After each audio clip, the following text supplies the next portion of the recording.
A 34-year-old man with long hair emerges in a completely destroyed city, convinced that place could only be hell. With his sword in hand, he wondered how everything had gone so terribly wrong. He pondered whether, if he had learned fencing earlier, he might have been able to prevent his sister from being sent to the Empire. If that had happened, maybe he wouldn't have become the monster he was. He was already tired of everything. Besides, he could have met his master in a scenario very different from that one. A girl with black hair stares deeply at him while the young man remains lost in thoughts about his master, about how he had spent the best moments of his life with him, and how the man meant much more than just a savior to him. Sighing, he concluded that he would have treated him better if he had known he would regret it this much. Sitting with his sword all dirty with ink, the fighter pants with exhaustion. And looking at the damage he had caused in the village, he was certain that wasn't what he wanted, until someone holding a sword walks toward him, which alarms the young man. A little boy points the sword at him, trembling with fear. It was somewhat pitiful to see that scene, so the man says he didn't want to hit children and shouldn't be treated like that. But the brat keeps the blade pointed at his face, claiming he had killed his father. For a moment, the young man seems regretful, but then he mocks the boy's feelings, which makes Jack even more upset, calling him a monster. Deep down, the man cared about what the kid was going to say, but monster was already a nickname he was used to.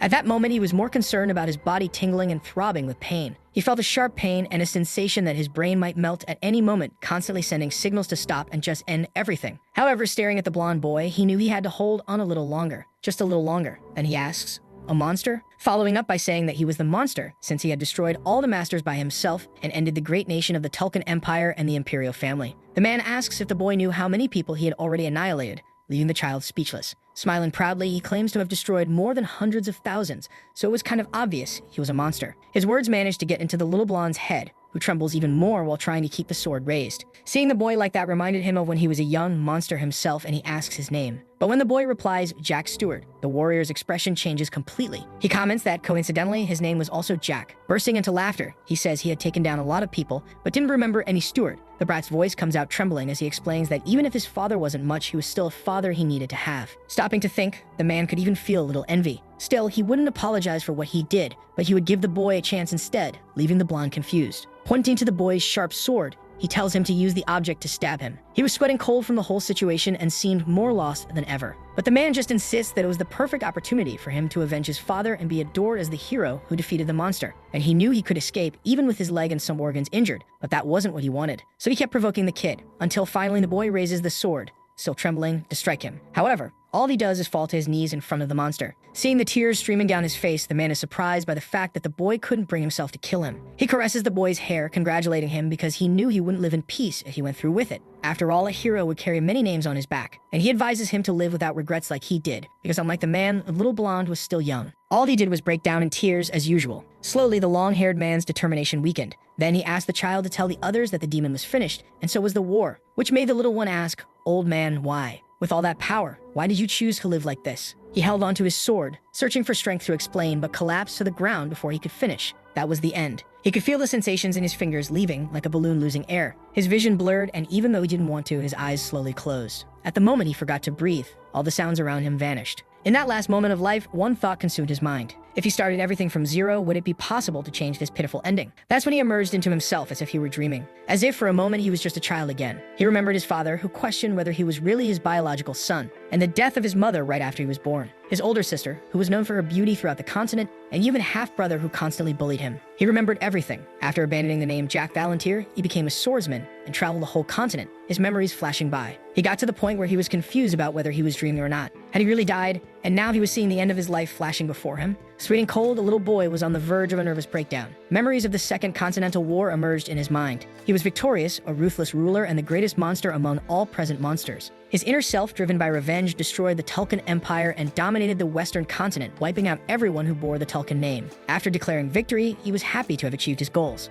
Then, by his own will, he accepted his imminent passing as he had no further reason to remain. That's how his heart stopped. But if that was the case, what the hell was happening? The little boy in question was Jack himself, as if he had gone back to the past. Desperate, he wondered how that was possible, pinching himself to be sure it wasn't just an illusion. He was in the Valantier Marquis house, a renowned family in the Teslan kingdom, and belonged to the loyal group that supported the king. There, he was the youngest among the siblings, the youngest member of the family that held the Marquis title in the kingdom. If he hadn't been greedy for the heir's title, he could have lived a much more comfortable life, but his house was an exception. Strolling through the rose garden, the boy contemplated the place he knew so well. It could be called an annex, as it was located in the corner of the property. Even though it was beautiful on the outside, it was all an illusion. The place was known as Exile. Its only purpose was to completely exclude the young youngest son from the outside world, leaving him without any servants or family members to support him. That was the true Rose Garden. Jack was startled when someone called out to him, saying they brought him something to drink. It was Ron, the butler, and also the only person in that place who took care of the boy. Softly, he remarked that the Ron he knew was a clever one. As he took the glass, the little one asked if there wasn't any poison mixed with the juice, which made the servant very nervous.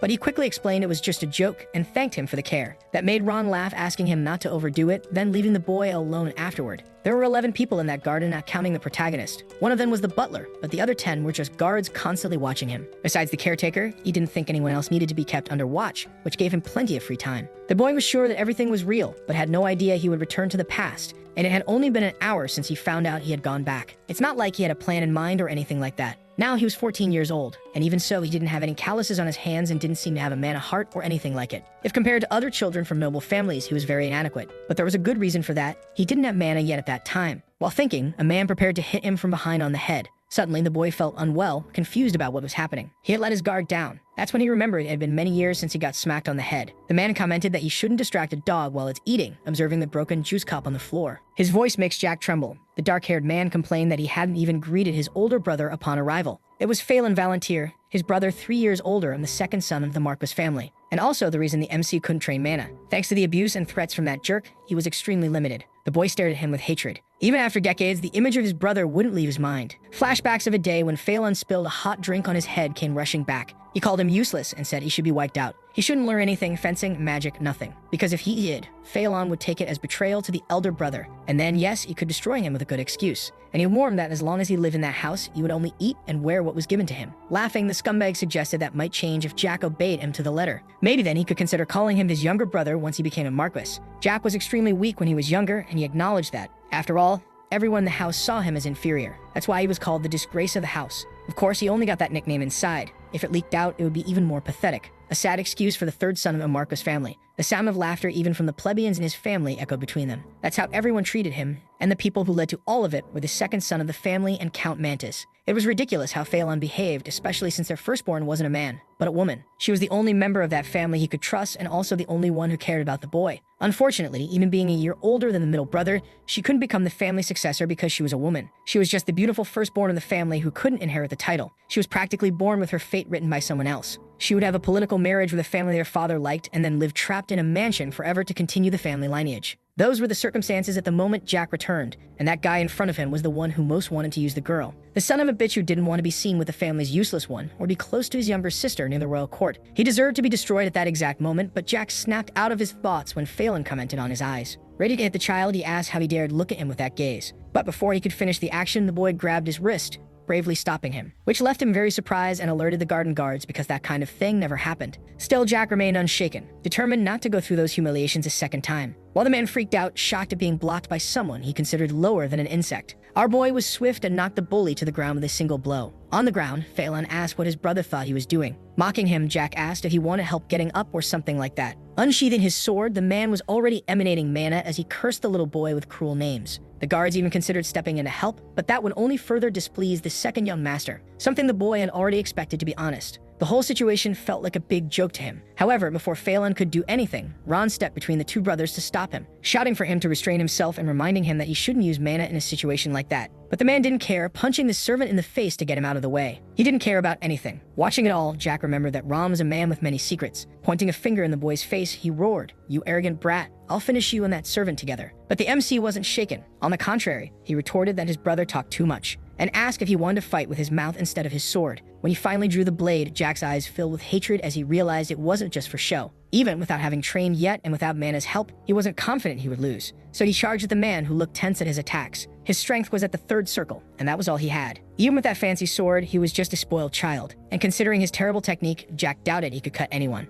The protagonist wondered if he should just throw him to the ground already, but didn't think that was enough. Smiling wickedly, he told Phelan that he needed a lesson to strengthen his mental power, making him nervous. The man didn't even know how to respond. Nothing came out of his mouth but random curses. When someone filled their body with mana like that, they were supposed to include the head too. Thinking that way, Jack shoved his hand into his brother's shameless face. He had no regrets. He knew it would only be fair to return 100% of the humiliation he had suffered because of that jerk. Each hit left Phelan more and more unbalanced. He ended up knocked to the ground like a coward. That indeed was his place. Jack even checked to see if he was still alive as the brother remained motionless. Everyone watched the boy's every move with nervousness and surprise, realizing Jack's unexpected strength. When he noticed that one of the guards was about to draw his spear, he quickly ordered them to stop, warning that if he didn't want to end up like the brother, he should follow orders. That was enough to make everyone back off, finding other tasks to do. With that settled, he returned his attention to the idiot falling to the ground, grabbing his hair. The boy dragged him across the floor, suggesting he lose a few pounds, since he was quite heavy to carry. Meanwhile, Phelan groaned in pain. They stopped at the edge of a fountain, and the protagonist commented on how hot the day was, asking if the older one wanted to cool off with his help. That's when he shoved the bastard's head into the water without a second thought. How surprised he must have been to not even be able to use that mana he was so proud of. During the torture, Jack reflected on everything that had happened to him because of that son of a bitch. Shortly after his sister had married for the sake of the Empire, Phelan eliminated their own father with a drink, taking his place to commit all kinds of atrocities. And the result was clear. As he failed to accomplish anything, the Valantier Marcus family vanished without a trace. Even with all that, the MC had no interest in avenging his family, but he became furious remembering that he had wasted his sister's sacrifice. She was a smart woman with a refined nature. He couldn't even begin to imagine what she felt when she arrived at the Empire. The girl had gone of her own will, the glory of her family, and she must have understood the circumstances of it all. Because the man who took her was the 4th Imperial Prince, known for every kind of disgusting thing. And he told her even at the altar that she wasn't even the official wife, ordering the girl only to lower her head, obey his commands, and smile. Since his sister loved her family, she endured every kind of mistreatment, nodding to everything. If Phelan and their late father had known how she ended up, things would have been different. But Jack preferred not to dwell on it, so he wouldn't explode with rage. The bastard called to him amid the drownings, begging for his pathetic life like an insect. But Jack was already used to that scene after so many years as a monster. It was the expression that everyone who fell into the fear of death constantly wore. So he asked him to think about everything he had done up to that point, all the bad things and insults thrown at the boy. But he probably didn't even remember, suggesting that he ought to help him remember. That's why he should experience it directly. Only then would he understand the value of family. The younger brother's words frightened Phelan. Getting no response, the boy raised his fist, demanding he speak up willingly or not. Finally, the man admitted he was wrong, begging him to stop the torture. However, the child only hesitated when a third person made the same request. Standing at the gazebo, Ron pleaded for him to end it. His request made the boy grumble softly. Then he smashed his brother's forehead on the edge of the fountain before tossing him to the ground. The boy called one of the guards, who was startled by his voice, and ordered him to get rid of that dead weight of a brother regardless of what his final fate would be. Even if he wasn't finished off for good, he wanted him taken away and out of there. The knight ran toward the young master, concerned about his condition. As Jack passed by Ron, the butler's gaze fell on him as if he couldn't believe he was capable of all that. It didn't take long for rumors about his actions to spread, which turned the mansion upside down. Phelan was carried into the mansion by 2 servants, frightening a lady with purple hair who fainted at the sight of the hair's condition. Now the great hair of the Marcus family was lying in bed with an open wound on his head and an irrational fear of water. In that situation, it was to be expected that things would be out of place. Even with all the chaos, Jack retreated to his room. He savored a slice of cake as if nothing had happened, being closely watched by Ron.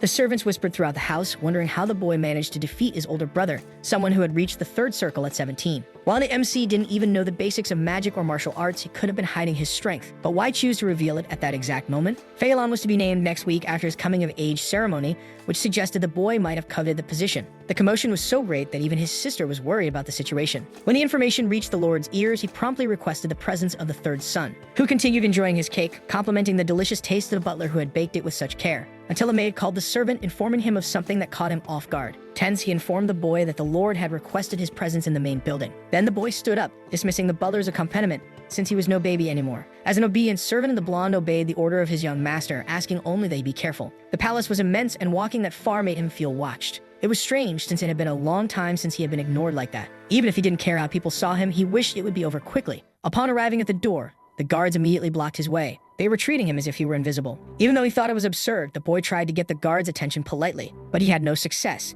He squeaked his foot under the legs of the two, asking if they couldn't see or hear him, while everyone watched the scene not so discreetly. If it were the Jack from the past, he would have left after seeing the disgusted look on the knight's face, but he wouldn't do that this time. Smiling, he told them to stop making that dumb face before he smashed them. That yes provoked a reaction from the guard, who wanted to make sure he had heard right. Then the boy kicked the bastard's knee, making him fall to the ground, and said he wouldn't ask twice. He explained that he had been summoned by the Lord, so he wanted to know why they weren't letting him in. The response came out in a trembling voice as the man said he couldn't say, which led him to conclude he had been made to wait out there for nothing. They probably expected a scene where they would say Jack wasn't worthy of being there and would only be allowed in after repenting, but the boy turned his back on the servant. When asked where he was going, he asked where else, leaving the guard speechless. Then Jack asked him to inform the Lord that if he had something to say, he could come to his quarters, because he wouldn't stay there for that nonsense. He had finally gotten angry. That's what the two concluded. One of the Lord's servants entered his office to inform him that the boy had left, apologizing for the situation. He gave a half smile upon hearing that, realizing the youngest had really changed. Meanwhile, In the rose garden, the boy had a snack, certain he'd receive a visitor soon. Something caught his attention on the horizon. Speak of the devil, there was the Lord, accompanied by his herd of servants and relatives as usual. It was written all over his face how stubborn he was. Jack couldn't help but laugh because the man hadn't changed at all from what he remembered. He thought of his father as a ghost after all. The man had tried to end Jack in his previous life. He was the type of person who would hand his child over to a thug for power, because that's exactly what he had done. The man was hungry for powers beyond reach and lacked the ability to perceive his own ambitions. He welcomed the old man he could never call father. But the man wasn't interested in formalities, asking why he had done what he did. To which the boy responded with another question. He wanted to know what he was talking about. That sparked anger in the purple-haired lady, who screamed, asking how he dared speak like that to the Lord. Either way, Jack suggested they go inside to talk more comfortably, though they could stay out here if they preferred. Then, an absurd amount of mana poured out of the old man, who seemed to be checking whether the boy had secretly formed a mana heart. Concluding that wasn't the case, he commented that the boy had a knack for martial arts, and asked why he had hidden it until now. Although the real answer was, you wouldn't believe me if I said I went back in time. All Jack said was that he didn't want to. The young woman starts barking again, calling him insolent and a mere son of a commoner. However, she goes silent when the Lord commands it, as he wanted to comment that the boy wasn't entirely useless, as he once thought. This sparks the protagonist's anger, who questions whether he wouldn't be his son if he were useless. He is asked if he wants the Marquis to recognize him as his son, but Jack isn't interested in such things right now. The old man turns around, saying he understood the youngest, and walks away. Jack watches them all leave. He doesn't understand why he came to meet him, only to leave without even getting slightly angry. Remembering his stepmother, the MC throws shade, saying that after what happened to her son, many wrinkles have shown up and she should take better care of herself. Her face burns with rage at such concern, making her nearly break her fan because of that insolent brat. A smile appears on Jack's face. The woman never helped him with anything, so seeing that expression was deeply satisfying. He stands up, bows, and asks them to send his regards to the second son, ironically of course. Back in his room, the butler announces, Jack Valantier, third son of the family, is sentenced to 20 days of solitary confinement for causing a commotion in the mansion. But suddenly, Ron hesitates and asks what happened while he was gone, and the MC tells him to be quiet so as not to distract him from his activities. He knew Ron would ignore him if Phelan beat him, so why was he mad now? Stopping his drawing for a second, the boy reflects on how interesting solitary confinement is. He had already been exiled to the Rose Garden, so he couldn't imagine what would be different in solitary. It would just be a room. Pulling him from his thoughts, the butler comments that there was less than a month left of the academy break, and he was already being confined. Jack freezes in confusion. He had completely forgotten about his studies since he'd been living a different life for so long. Now he's 14 years old, which means he must attend the Imperial Academy. All aristocrats of the Teslan Empire must study there. If you're not disabled, attendance is physically mandatory every day. It's 4 years of study, starting at age 14, so Jack was still in his first year. The first semester had ended, so summer break had begun. It was strange to think of himself as a student again. His master is directly connected to the academy. He could skip any class except hers. That's why he wouldn't waste any more time arguing with his father over nonsense. Thinking rationally, his only option was to go study. There were still 27 days left of vacation. 20 would be spent in prison and 6 days traveling from there to the school. In other words, he'd be sent to study immediately after prison. Even though it was his past, it was hard for him to understand himself. With a tired look, Ron asked if the young master had finished painting. Jack stood from his chair, touched the easel, and asked where his confinement would be. The servant's silence quickly irritated the MC, and he repeated the question. Then the blonde explained that there was only one place for the condemned, the prison for criminals who had committed offenses within the Marquis domain. Jack was stunned. He confirmed uncertainly, I'm going to be thrown in prison? The answer was yes, which wasn't exactly a surprise. Even so, a cry of frustration escaped him. He couldn't believe that stupid old man was actually capable of that. The academy's vacation wasn't a break, but an extension of something else. That was clear from Phelan's condition. Before that, he attended social events and met with other noble families. That's how he met the vassals, even. Jack never had any of that. Of course, he wasn't interested in the Marquis' affairs, but what his relatives said enraged him. It was as if there were no place for him there or anywhere else, and now he was locked in a dirty cell. All because of that idiotic old man. The boy decided to go to prison alone without waiting for an escort, so he wouldn't completely destroy his dignity. Ron's face as he watched him go was inexplicably pitiful. He wiped tears with a handkerchief and looked at Jack like an abandoned kitten, while the MC just asked them to hurry up. In a way, he was still different from other prisoners. He had a bed, a bathroom, and 3 meals a day. But what's the point of all that when you're locked in a small, cold cell with a blanket that hasn't been changed in half a century, and food so disgusting and bland that not even the flies would eat it? Our boy crosses his arms. There's way too much time to think in tired days, and that's too much for a teenager. Aristocrats with land could punish residents however they pleased using local laws instead of imperial ones. In fact, within their territories, they had the same rights as the ruler of the empire. Jack might have been imprisoned by order of the Marquis,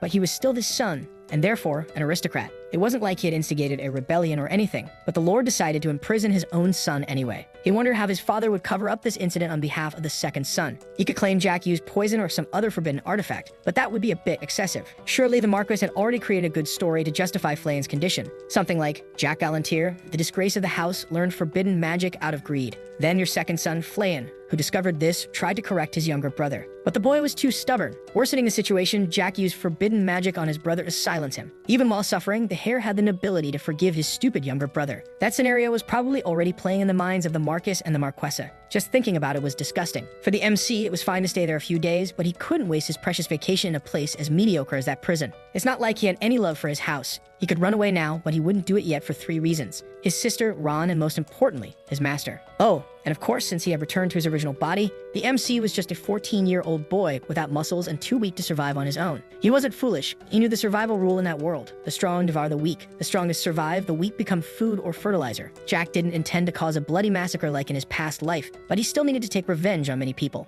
To do that, he would need 2 things, time and power, and the Academy would solve both in a snap. He could gain more time to regain his former strength, increasing powers that were already significant due to his past life experience. By achieving this, he would be able to protect his loved ones, Ron, his sister, and his master. To reach that, he had to take what was rightfully his, even if he didn't like it. Slowly, mana began to form in his hands. A mana user can be divided into 10 ranks. From the 1st to the 3rd circle were beginners, from the 4th to the 6th, specialists, and from the 7th to the 9th high circle mana users, and the rarest ones, those in the 10th circle, were called masters or superhumans. Pressing his palms to his chest, Jack formed a blue glow. It was a good thing no one was there to witness what he was doing. It took only 2 hours to create the first circle, which made him celebrate being young. In his past life, he had started studying mana at 17 years old, maybe due to the impatience teenagers have with everything. He raised his hand, letting it hover above him, amazed by his creation. But he quickly waved it away, remembering that no one could know what he was doing there. A strange sound came from the hallway, similar to the click of the Marques's shoes. The boy wrapped himself in the blanket and pretended to be asleep, but soon realized this sound wasn't as heavy as usual.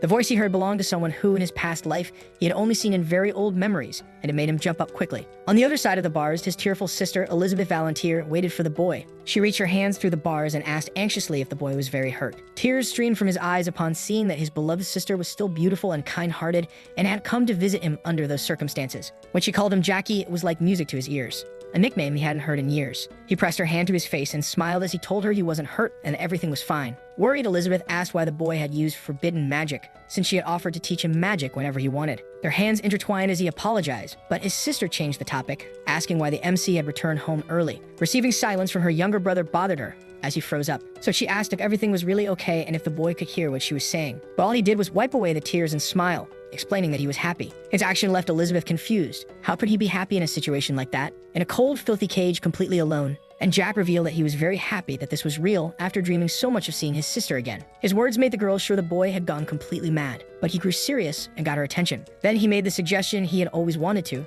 should we run away? Which surprised the girl. Still, he continued, suggesting they go to a nomad forest where they could start their own farm while cultivating together. Dryly, the woman scolds him. However, Jack insists. He knew how Phelan and the Marquioness treated her. It's better to leave everything behind and live in peace. They might even find someone who truly loves her. When he returns to talking about starting a farm and speaking ill of the Lord, he is interrupted by a shout from Elizabeth. She cuts him off with a scream, asking him not to say those things about their father, as that would still be his title no matter what happens. To the young woman, the two of them were born from the old man's deep love for her mother, so they couldn't speak about him like that. She knew Jack despised him deeply, but she was willing to change the Lord's opinion of her little brother, so she asked him to hang in there a bit longer. All Jack says is that he was truly happy to see his sister after so long, making her blush. He stands and asks her to step away from the bars, which she does, even though confused. When she obeys, the boy gathers mana in his hand, leaving the young woman stunned and bombarding him with questions about his hidden powers. Jack manages to break the lock and opens the cell gate, stepping out to hug his sister tightly. Tearful, he offers a sincere apology, saying he was truly sorry for everything. She grabs his shoulders, worried. That behavior was very strange, and it made her question whether the little one was really feeling well.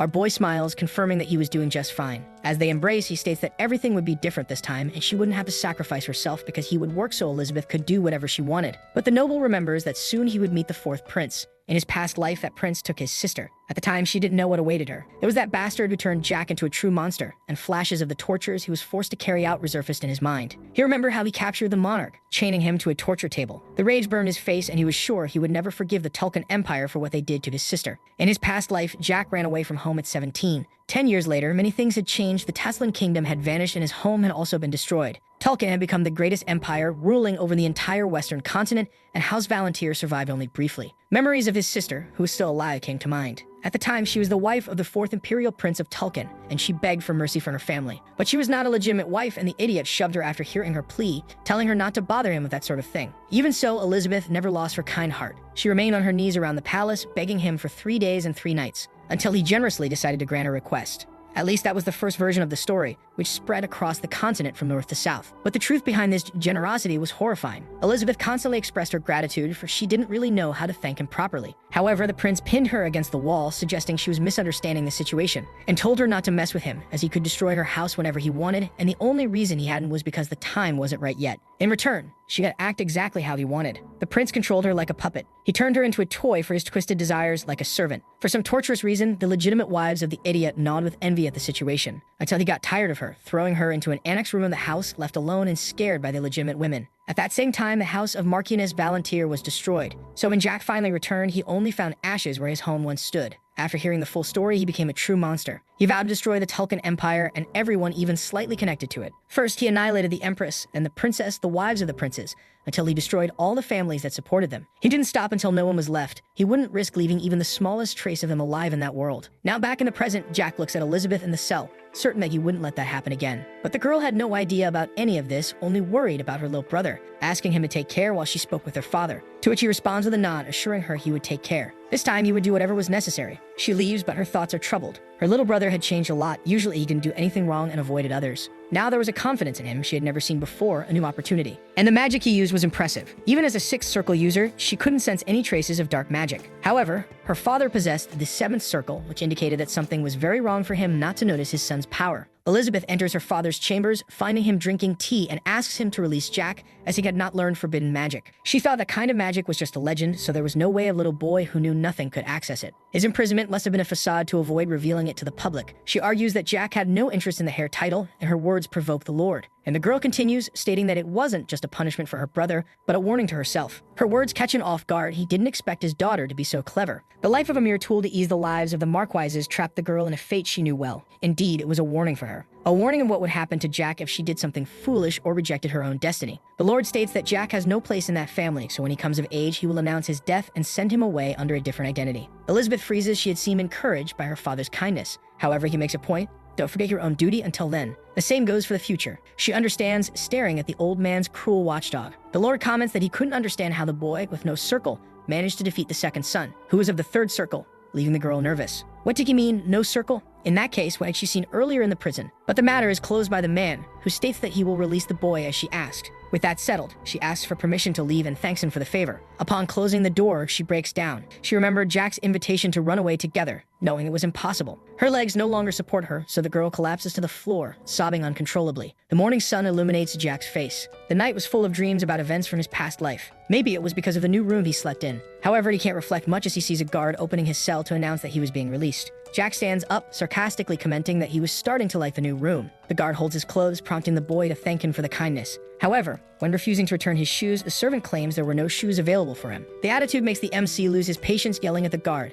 asking if he thought they were friends or something. He hesitates, trying to make amends, but it's too late as Jack already concentrates a large amount of mana in his fist. Then the child attacks mercilessly to teach his servant a lesson. Sometime later, the boy gets dressed to return to the palace, and he is received by Ron, always cheerful, who runs toward him as soon as he sees him in the garden. His eyes are full of genuine concern as he inspects the young master for injuries. Noticing the ink stains on his clothes, he becomes even more worried, but the boy tells him to relax as it wasn't his blood. However, his gaze soon shifts to the guards patrolling the property in greater numbers than usual, and the butler explains that 10-foot soldiers and a squire from the Order of the Iron Blood Knights were assigned to the Marquises. Among them, one Iron Blood squire stands out, his gleaming armor contrasting with his grim expression. "Poor guy," mutters Jack, analyzing the warrior. A knight with such potential reduced to a spoiled noble's babysitter. He certainly didn't imagine that when deciding to become a knight. Noticing his tense stare, the MC concludes that the blonde man probably already knew what had happened for him to be in prison earlier. The knight then approaches, making a respectful bow to the young master, and wastes no time in asking if he could share what happened in the prison, if it wasn't too much.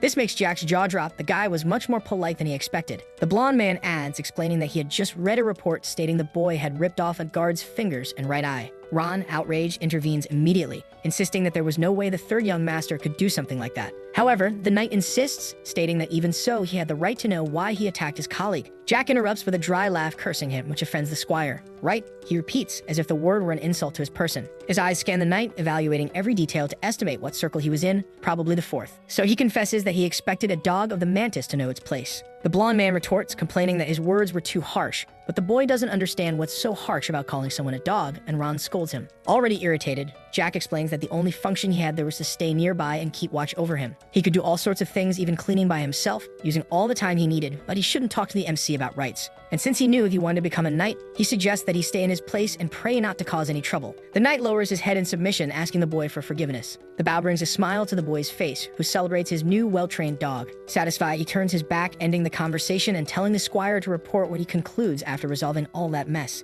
And if he had any complaints, he should speak directly with the Marquis. Additionally, he adds that his new nickname would be Chick, and he should come running when Jack called him that. Finally, he and Ron head back into the palace, leaving the Chick there in complete silence. Hearing a growl in his stomach, protagonist tells the butler he really wanted to eat some meat if possible. Therefore, the servant affirms that he will fulfill his wishes immediately. An incredible meal is prepared just for the boy, filling the MC's belly, making him praise Ron's talent in the kitchen. Noticing the tension on the man's face, Jack asks him to say what he wants to say and stop staring at him like that. But Ron still hesitates. The boy offers some meat to the blonde man, suggesting they eat together innocently. However, the butler can't accept, questioning how he would dare share a meal with the young master, who tells him to sit down already and stop with the speech because there was something they needed to discuss. So the man yields, sitting at the table with the young master. Straight to the point, the MC asks about his sister's condition, to which the servant responds by saying Elizabeth was the same as always. His eyes shine like those of a defenseless child, even though his words are sharp as he makes sure Ron wasn't an idiot, and that, of all the people there, he should know very well how much his sister was suffering, making the man tremble. Still, he continued the narrative that he wasn't aware of anything, being interrupted by the boy. He repeats the compliments about the taste of the food, recalling that he could eat without worries during childhood thanks to the butler, who always checked if there was poison in any of the ingredients. The fact that he knew this is surprising to the butler, but the MC wasn't done yet. Another good reason was that the man was in Ninth Circle Mage. Once again, he is caught off guard by the things the protagonist knew. Then the boy continues, as someone who stayed by my mother's side, you must know, but I don't know what my biological mother was like since she died when I was born. However, seeing how everyone commented on the similarities between her and Elizabeth, Jack concludes that she must have been a very good person. That's what he truly believed. The boy confirms that Ron protected his mother from the shadows and her escort was a Ninth Circle Mage. If this were a novel, the boy would have thrown the book away due to the lack of realism. But this was reality. He remembers when he ran away from home in his past life, accompanied by the butler while being pursued by people sent by his father. The rain that night was intense, making everything even more tense. Those pursuers were probably members of the Iron Blood Knights Order, just like the Chick from earlier. The Marquis had sent them to eliminate his own son. At the time, the captain was a Ninth Circle swordsman, and Ron sacrificed himself to protect the protagonist, emanating an absurd amount of mana against the pursuer. Jack explains that when that happened, he feared the man after learning that he was the Ninth Circle mage who had accompanied his mother. But he knew the woman wasn't exactly a commoner. Something the Marquis didn't know, perhaps not even the butler knew. In that case, the boy concludes that he'll continue living without knowing, since the kind of person the servant was in the present was all that mattered.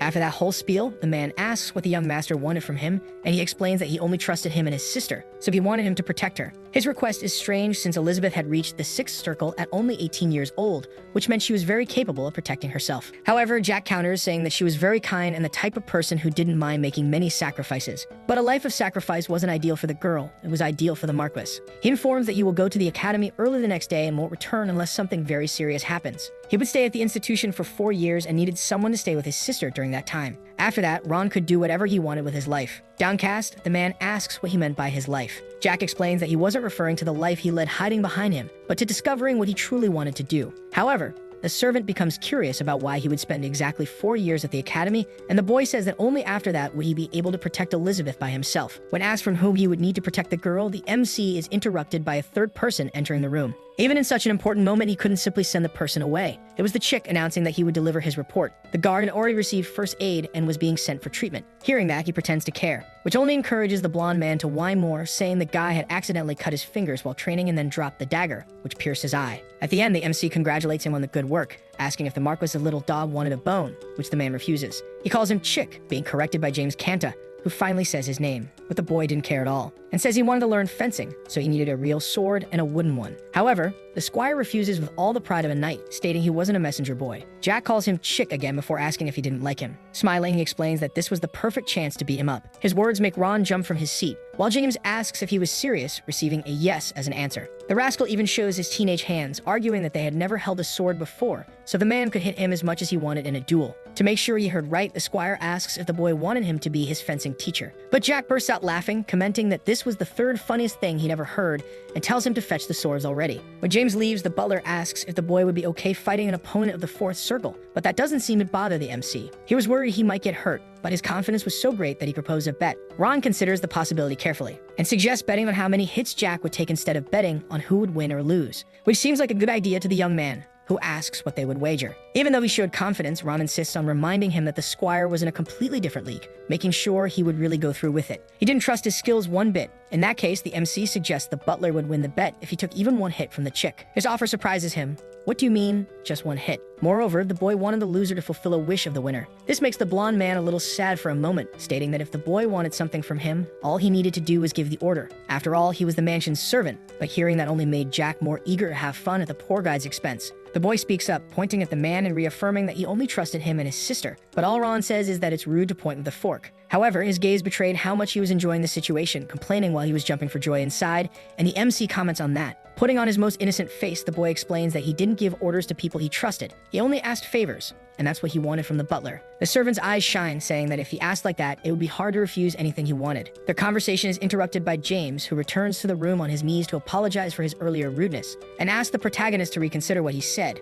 There were countless people like the chick who disrespected Jack even in his presence. But an indirect humiliation like that and laying hands on him were very different things, which made him conclude that the guard was afraid of what could happen. That's why he was kneeling and saying all that. The boy asks if he wanted to go somewhere the two of them wouldn't be watched, confusing him. With an air of superiority, he suggests that the squire was afraid of losing to a teenager. His expression changes upon hearing that, and he turns his head in denial, but the boy insists. "So you're sure you're going to beat me up, huh?" he says while observing the blonde's attentive face, which said it all. Of course he was sure. Even in his silence, Jack asks Ron if he knew a place where they could train alone, shocking the servant. He couldn't lie to his master, so he reveals the perfect place for that. It was a hidden basement at the back of the mansion. The place was filled with neatly organized weapons and training equipment. Upon arriving, Jack asks if the butler trained in that space, which he denies, explaining that his mother had prepared the room for her two sons. This makes the young man ask why he didn't know about it in that case, and the servant says it was because he didn't train, which made sense. Thinking about it, even if it hadn't been used before, everything was shining. Someone probably cleaned the place regularly. Smiling at the butler, Jack thanks him for taking care of the room,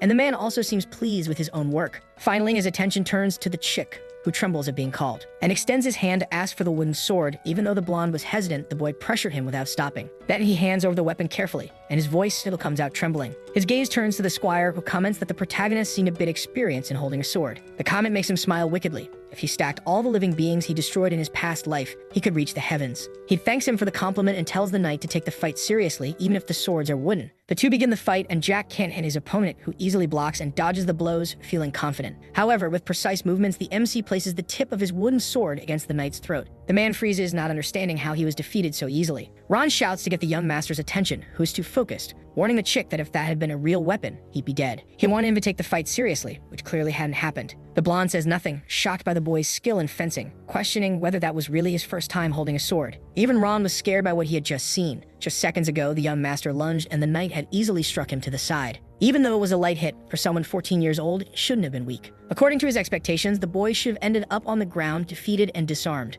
But instead, the brat moved with perfect form, perfect attacks and dodges. If it had been a real blade, James wouldn't have stood a chance. He didn't know what had happened to Jack. Beyond fencing, he had never held a sword before. Could he be some kind of sword genius or something? No. Even a genius wouldn't be that skilled. While lost in thought, the teenager confirms that the squire was in his 20s, and he replies that he was 23, prompting the MC to ask when he started training with Manhwa. It was at 18. The news makes him smile like a maniac, faking excitement as he asks if the blonde reached the fourth circle in 5 years. That was quite talented, considering how late he had started. Observing his internal mana, he concludes that the squire could easily reach the 8th circle, which would open many doors for his position in the guard. Without saying another word, the boy drops the wooden sword to the ground and asks James questions. He grabs a real blade this time, thinking how funny it was to waste such talent on being a babysitter. Then he says he was starting to like the guy. Seeing the blade in his hand, the adult warns him he could get hurt, something Jack strongly disagreed with. This makes him burst out laughing, until he takes on a serious posture like a psychopath, and explains that there's a clear difference between arrogance and confidence, asking if he believed what had just happened was just a lucky coincidence. The blonde is left speechless, even as he feels his blood boil. "That's why you're just a chick. This time you come to me," Jack says, calling the man to the second round. By this point, the man is already grinding his teeth in anger,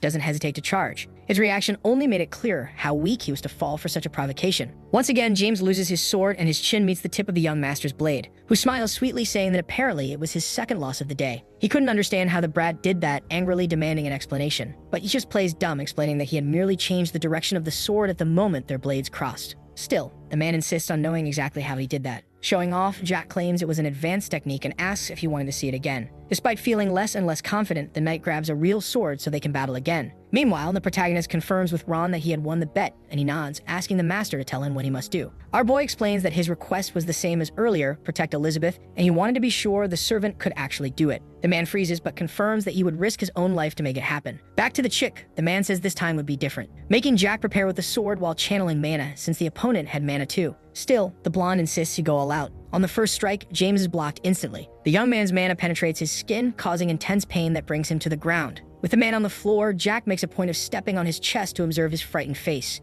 Even without much strength left, he asks how a first circle like the MC could have so much power. It was a reasonable confusion since a mere first circle had defeated him, but the explanation was simple. Instead of the usual means of evenly distributing mana throughout the body to enhance general physical abilities, our boy focused on one region. Ignoring the question, Jack asks if the squire really wanted to become an official knight, but the man doesn't understand. Wasn't he already official? Trying to understand, the man asks what exactly the boy meant. Then Jack makes an unexpected proposal. He wanted the blonde to become a loyal hunting dog. James seems offended by the offer, but the MC insists, stating that if he became a dog that only followed his orders, he'd have a much better life than as an official knight. The knight hesitates, clearly torn between duty and curiosity, so he asks what he would gain if he accepted the position, disappointing Jack, who grumbles that he wasn't even interested in knowing what he'd have to do. Trying to overlook the blonde's awful personality, the MC assures him he'd have power and authority if that's what he wanted. Now, regarding his duties, it was all very simple. He just had to eliminate anyone who stood in his master's way and cause harm. The boy's cold explanation leaves both James and Ron in shock, and the first thing the knight asks is who he would have to annihilate. Jack says the target was obvious, referring to Phelan,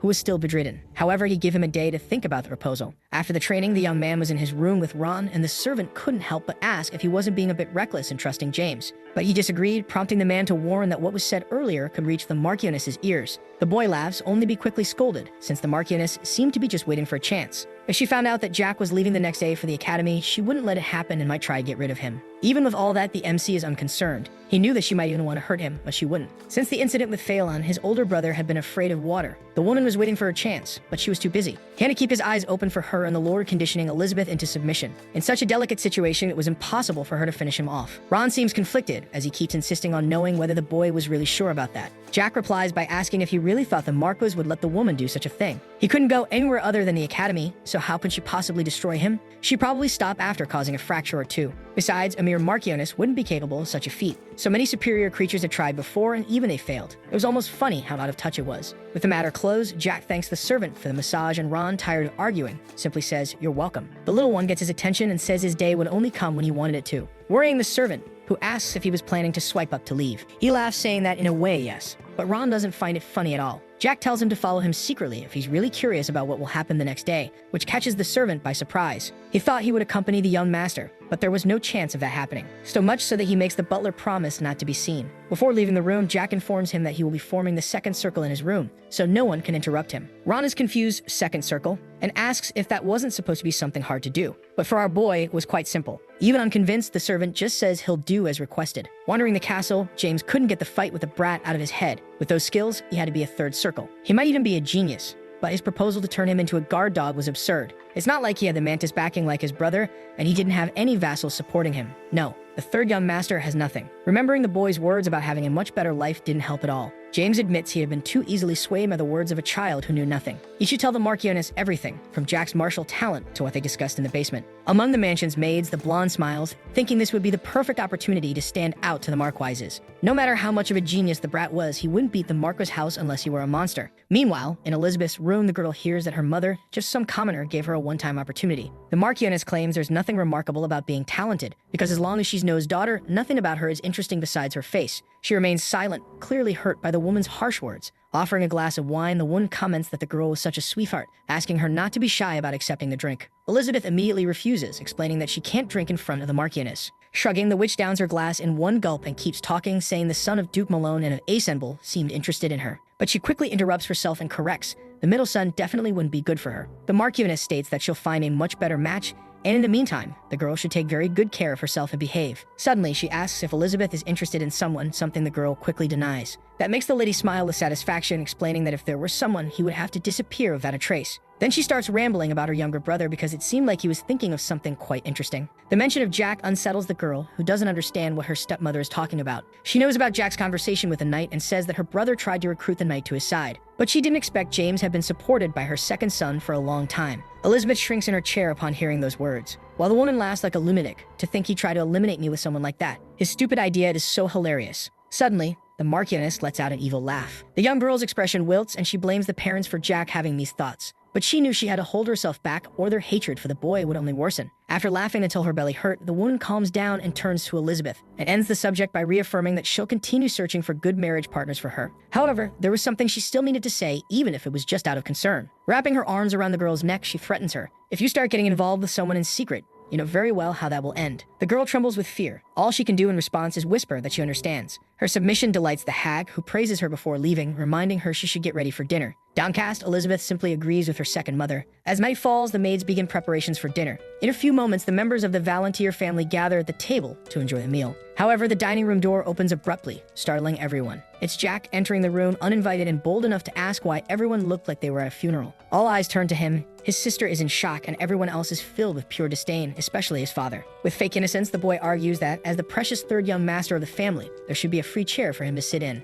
A few minutes earlier, he had been focused on training his mana manipulation. There were two types of mana circulation, one that affected physical abilities. In other words, it enhanced intelligence, senses, and especially strength. The second way was injecting mana into a systematic formula and materializing it. Things like fireballs, ice arrows, and hellfire were good examples of this method. Ron was a ninth circle mage, while James was a fourth circle swordsman, and depending on how you use your mana, you could be either a mage or a swordsman. Jack was a swordsman, but that didn't mean he couldn't use magic. In fact, there he was, emanating mana while sitting on the bed. The butler looked at him in astonishment, but he soon informed the boy that it had taken him 2 months to master the second circle. It was something impressive, considering it usually takes several months for a first circle guy to reach the second. Unless you were a regressor like him, it was a very difficult feat to achieve in 2 months. Smiling, he complimented the servant, saying he was incredible. This made Ron laugh, saying he didn't think he should be hearing that from someone who became a second circle mana user in just hours. Speaking of time, the boy asked what time it was, and the servant replied it was 5:48 in the afternoon. He jumped up, surprised by how much time had passed. Since it was dinner time, he wondered if he should cook a steak like always, but quickly discarded the idea, because his arrogant family was probably in the main dining hall stuffing their faces.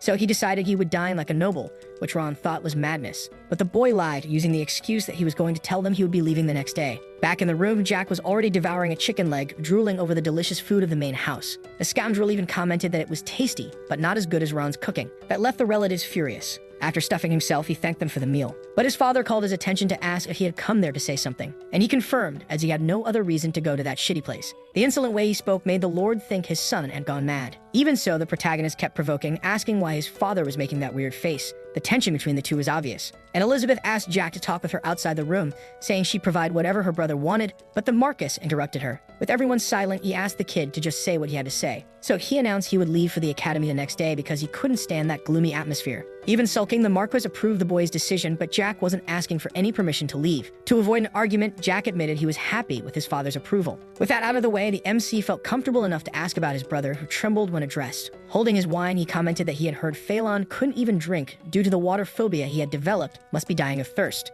And even though he was a brother who used to beat him when bored, the MC still considered him family. Maliciously, he poured the wine on the dinner table, saying that since it wasn't water, he should take a sip. Phelan freaked out at his brother's gesture, nearly falling out of his chair, and the Marchioness couldn't contain her anger, screaming that the boy was insolent and asking how he had the nerve to do such things. But Jack turned his back, stating that he had said what he wanted to say. To him, the woman's voice was like a barking dog. He left the room under a heavy silence, knowing his words would echo through that mansion for a long time. Full of hatred, the Marchioness assured the other family members that she would not let that disrespect slide, and the boy mocked her, saying he'd be waiting for it. The hysterical screams of the lady could still be heard from the other side of the door, cursing, determined to end that child. In the hallways, the maids whispered among themselves, trying to make sense of what they had just witnessed, but they tried to focus on cleaning the wine-stained tablecloth. Unlike the Marchioness's words, nothing unusual happened that night except for being scolded by Elizabeth. On the morning of his departure, Jack wondered how the preparations for the event could be so simple. Even with a luxurious exterior, there was nothing there except a comfortable place to sit. The march was commanded by a sixth-circle jerk knight named Rezan, who stared at the MC in a suspicious way as if he had some secret plan or something like that. Besides him, James was also included in the Uber package to the academy. Worried about her brother, Elizabeth checked if he didn't want company for the trip, but he dismissed her. The girl was very worried, since their second mother seemed to be plotting something, so she insisted on accompanying him. Since the boy was very stubborn, he asked her not to worry, and he stated that many things would change from that day on, and that he really was fine. Besides, now he knew that there was no way the family could destroy her. Downcast, the girl kept following him on horseback, which made the boy suggest she go back and ask how long she planned to keep following him. Finally, the girl gave in, asking him to be careful, and Ron watched her leave with suspicion. The butler was visibly nervous when he asked if the young master was really sure about his decision, since the atmosphere in the main house was horrible. He had the same expression as Elizabeth and received the same answers she did. Jack took the chance to remind him of the promise he made yesterday, something he was supposed to do that day during the night. There was no way the servant would forget. Along the way, Raison watched the dude's interactions with suspicion. Upon receiving Ron's confirmation, the MC emphasized that he should take care of his sister, dismissing him so she wouldn't be left alone. And so he did, wishing him a good trip. The servant would follow the march from the rear and then see what would happen later that day. He wanted to treat it as a gift for the butler, who would always work hard in his favor. The cozy atmosphere made the boy yawn with sleep, so he decided to take a nap during the trip. But upon noticing the boy had dozed off, Raison looked at him coldly, as if plotting something. The journey continued until nightfall, and he remained in deep sleep until noticing the dark sky. Jack got up to ask why no one had woken him earlier. Upon seeing the servants settling in, he concluded that they were going to camp in that spot. James approached the brat, which put him on alert, and the two stared at each other with intense tension until the boy smiled. Looking ahead, he commented that his little chick had really decided to tell everything to the Marchioness. He was surrounded by guards, so it wasn't like he could do anything about it now. Since he had already been captured, Raison said there wouldn't be much small talk with the MC, but the brat told him to at least try a little because he would listen attentively. The silver-haired man seemed pleased to reveal that during the 4 days they would spend taking him to the academy, they would camp at night. However, Jack didn't see anything wrong with that isolated fact, until the man looked at him with a psychopath's gaze and said they would grind his bones into dust every night and give him a healing potion at the end of each one. When the explanation ended, the boy didn't seem surprised or scared and asked him to continue. Raison explained that the Marchioness had ordered something else. The boy had created a mana circle and everyone there knew it by now, so the woman ordered him to destroy it, which put a smile on the bastard's face. That indeed caught his attention. Breaking a mana circle was like a death sentence. Even if it was possible to recreate the broken circle, the chance of regenerating mana was 1 in 1,000. As if that weren't enough, you could spend the rest of your life unable to walk due to the shock of having your circle destroyed. The bastard continued, saying he had already heard everything from James. Apparently, Jack didn't just have talent for mana, but with the sword as well. And he added that it might be impressive for other people, but in his case, it wouldn't matter, because the boy wouldn't change anything with just talent. Finally, he asked him not to resist, as it would only make things worse. The boy knew that atmosphere very well. It felt like he had returned to his origins while watching the others frightened. But he was the ghost of the sword, even if he had spent his days peacefully in this new life. The scars of his past had been deeply engraved in his heart, so he called the butler, and began telling how he spent 10 years in prison on the mountain, leaving the guards confused. Even so, he continued, saying he had met the master who taught him everything there. But everything changed when he came down. His family and the kingdom had fallen. Not that he gave a damn about his house's future, to be honest. So many meaningful words made the guards ask what he was talking about. Something he didn't answer, but instead drew his sword, stating that he had something on his mind. And that was what happened to his sister. Because Elizabeth was smart and talented, so he thought that at least she'd be lucky enough to find a husband, since she had no luck with her family. At the palace, the girl stared at the sky, thinking about her brother and trying to convince herself that he would be okay. If his sister had lived happily with someone she loved, she would have forgiven everything else. The men kept laughing, suggesting he had gone insane from the fear he was feeling, but there was no use resisting in that scenario. However, the boy kept approaching and said that revenge was sweeter than the guard thought, sweet enough to drive you mad. And he agreed with the guide, saying he couldn't do anything with just simple sword talent, convinced he could maybe endure Raison's torture once. But generating all the mana around him, he declared that he could do a lot with his overwhelming talent and power. Filled with hatred, Jack said that from that moment on, he would show them exactly that. As fast as a storm, his mana circle expanded, yet the captain still asked what he could do with a pathetic little circle like that. However, he was stunned to realize that if he didn't stop that child in front of him, the entire guard would be finished. With violent winds that destroyed everything in their path, Jack launched a mana blast capable of annihilating an entire city toward the men. James had regretted his decision up until that moment. Anyone would have chosen the second young master over the trash of the Valentier Marquis family. But in that moment, it was as if time had stopped, and the blonde felt that his life had come to an end. The boy managed to break his sword after the intense fight against all those men. Now he looked at them lying on the ground, completely powerless. He called for Ron to appear, and the servant did, stepping out from the bushes and asking what he had just witnessed. The two of them stared at the destruction the boy had caused in shock. Jack explained that that was one of the first 4 techniques out of a total of 8 sword techniques he had completed in a transcendent region, even if he didn't know what it all meant. Nervously, the servant said he might not know everything about the boy, but the scene looked more like the result of a mana application art than a sword technique. The protagonist faked surprise and changed the subject by asking the man to give him a potion, if he had one.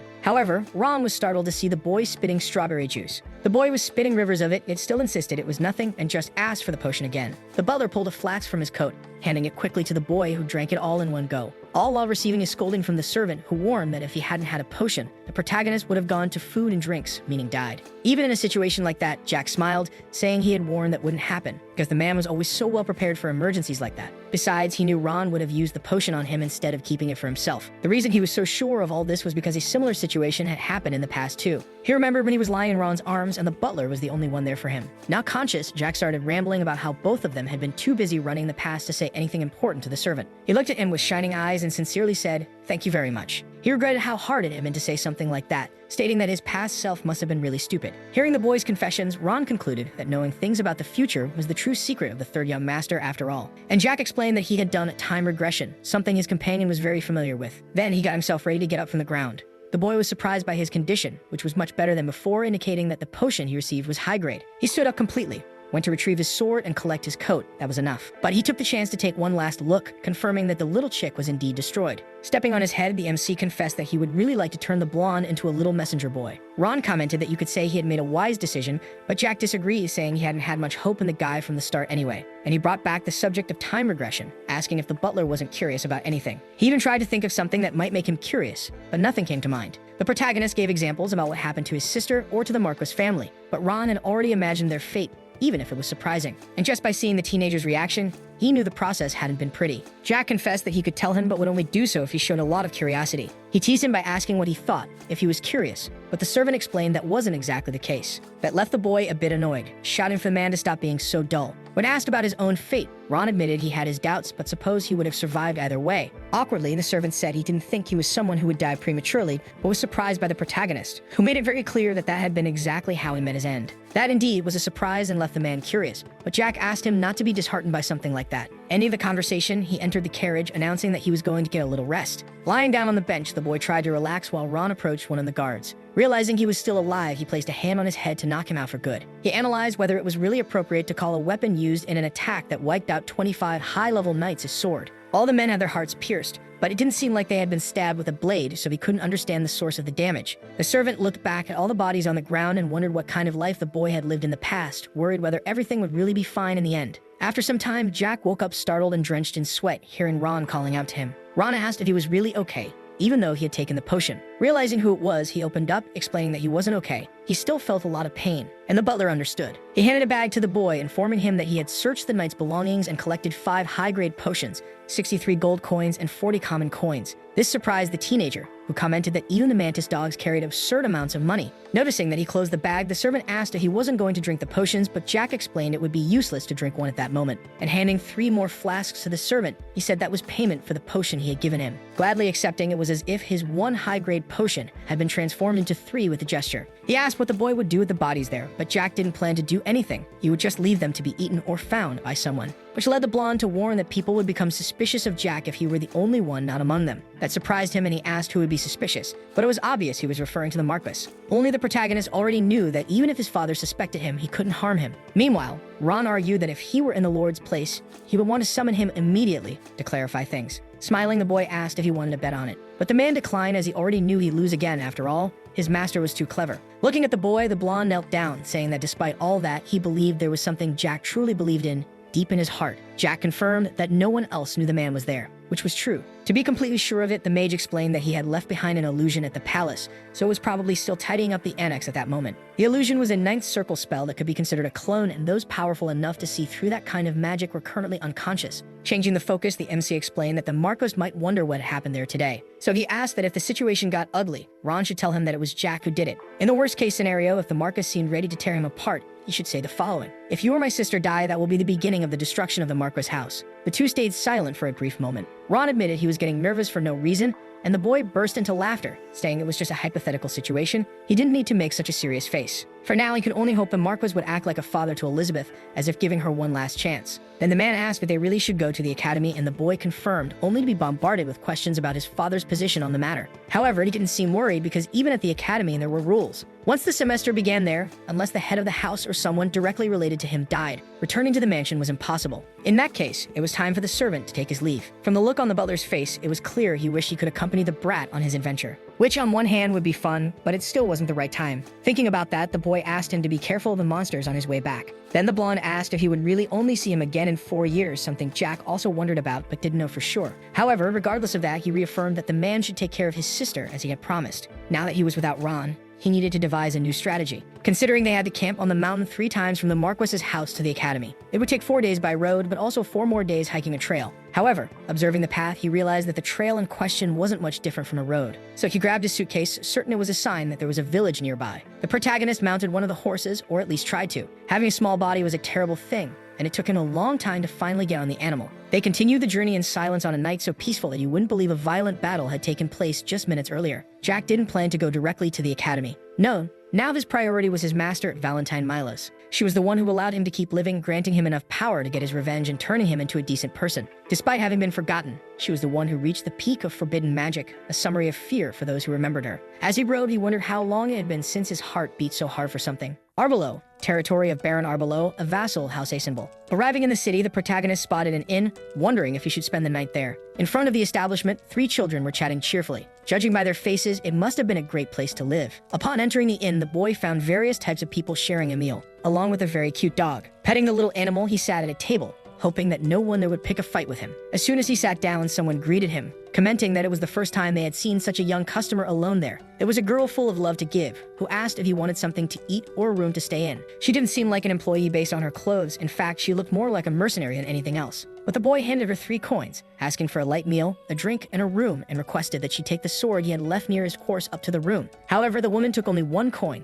saying it was enough, and informed him that she would bring apple pie and some meat too, since he was in his growing phase. With a kind expression, she asked if the child wanted to drink a bit of milk or maybe a beer, but embarrassed, Jack said milk would be fine. She turned around, asking him to play with Arnold the dog while he waited. It seemed like a good place to live, and the woman hadn't tried to cheek him, probably because the war hadn't started yet. The dog was very friendly, and Jack told him he didn't know what was waiting for him in the future. He sighed just thinking about the possibility of living carefreely, unaware of anything, until something caught his attention from a bit of gossip among friends at one of the nearby tables. They were talking about how someone planned to eradicate demonic monsters with the help of countless mana users for this large-scale plan. One of them didn't understand why they would do something so unnecessary, saying even the Tulkan Empire was lowering itself over so little. The boy listened tensely as the blonde man expressed his dissatisfaction. The Marquis's elite superforce, the Iron Blood Knight Order, had been sent to the Demon Beast Forest for a subjugation mission, by order of the King of Teslin, who gathered private soldiers from every house in large numbers and decided to send them to subjugate the forest along with some mercenaries. The massive forest had a tall mountain range called the Grand Canyon as its base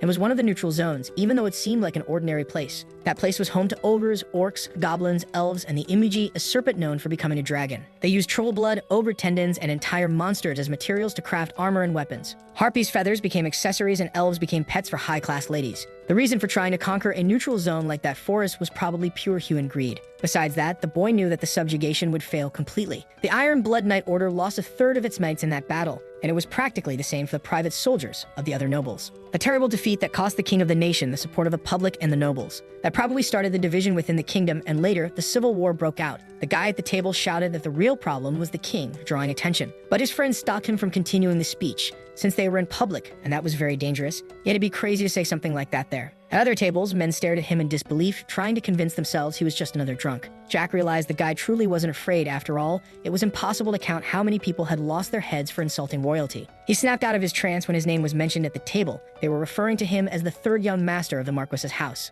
One of the group's friends said there were rumors that Jack had used forbidden magic, something the other 2 friends didn't seem to believe since they thought he was a complete idiot, and the MC glared at them. They had no idea who they were talking about. The blonde even asked how that loser had learned forbidden magic, since the mage who taught it had died long ago. While the woman laughed, asking if the boy wasn't the fool of the Marquis family, he must have tripped over something somewhere. The girl who had offered the food returned, asking what was so funny about that whole conversation. Her question confused Jack until he realized he was smiling while listening to it. She sat down next to the boy, cheerfully asking if he wasn't going to tell her since she was really bored. However, he declined, stating it was nothing much, just that the 3rd young master of the Marquis house was an idiot, according to what he heard. And he confessed he had been eavesdropping on the conversation, and the woman said people were like that. They judged everything based on rumors. Then he asked what she was like when it came to judging others. Smiling, the woman explained that she judged things after seeing them for herself because rumors were just rumors. The boy countered, saying that rumors could be true sometimes, something she agreed with. But she didn't elaborate much as Jack grabbed a piece of pie and bit into it eagerly. It wasn't as good as the one his butler used to make, but it still tasted amazing. The woman decided to end the subject by saying it was just what she thought. But if the third young master of the Marquis house was as attractive compared to the rumors, she didn't think they were true. That left Jack surprised.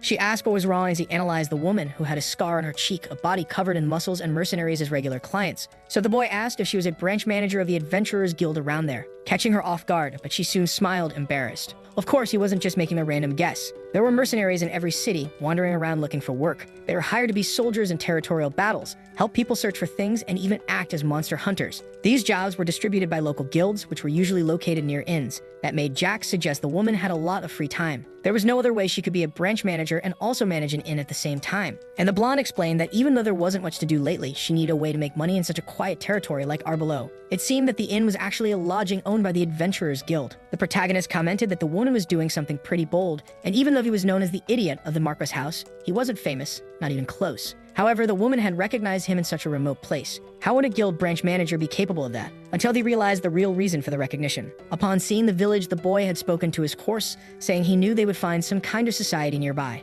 However, before entering, he was stopped by two guards who asked why he was coming to the city and if there was anyone else with him. Jack simply showed his family's crest as a good enough reason to do whatever he wanted. Upon recognizing the crest of the Marquis family, one of the guards apologized for not recognizing the boy at first, and both bowed, asking him to enjoy his stay and allowed him to enter. Back at the bar, he suggested that the girl had heard everything from the guards, warning that contacting a private soldier without the Lord's permission was very dangerous. That made her laugh, suggesting the little one was worried about her life. He gave a crooked smile, saying yes, for now, at least the woman was being nice to him. Even if she had only heard rumors about him, unlike his brother and the knights who tried to annihilate. She thanked him and extended her hand to greet him, introducing herself as Jane Arbelo. As they shook hands, her last name made the boy very curious. That was the name of the territory they were in. Understanding the situation, Jane explained that she was the third daughter, and her older brother was the lord of the region. She was a noble working as a mercenary. Although that was something only commoners usually did, she was an incredible woman. The boy asked if nobles didn't usually send women to marry at her age, but the girl had loved that job. Besides, no one in her family wanted to sell her. It was very different from Jack's family, so much so that it made him envious. But all he said was that it was a great household. Jane called the little dog, and the two began to play a bit while she continued the conversation,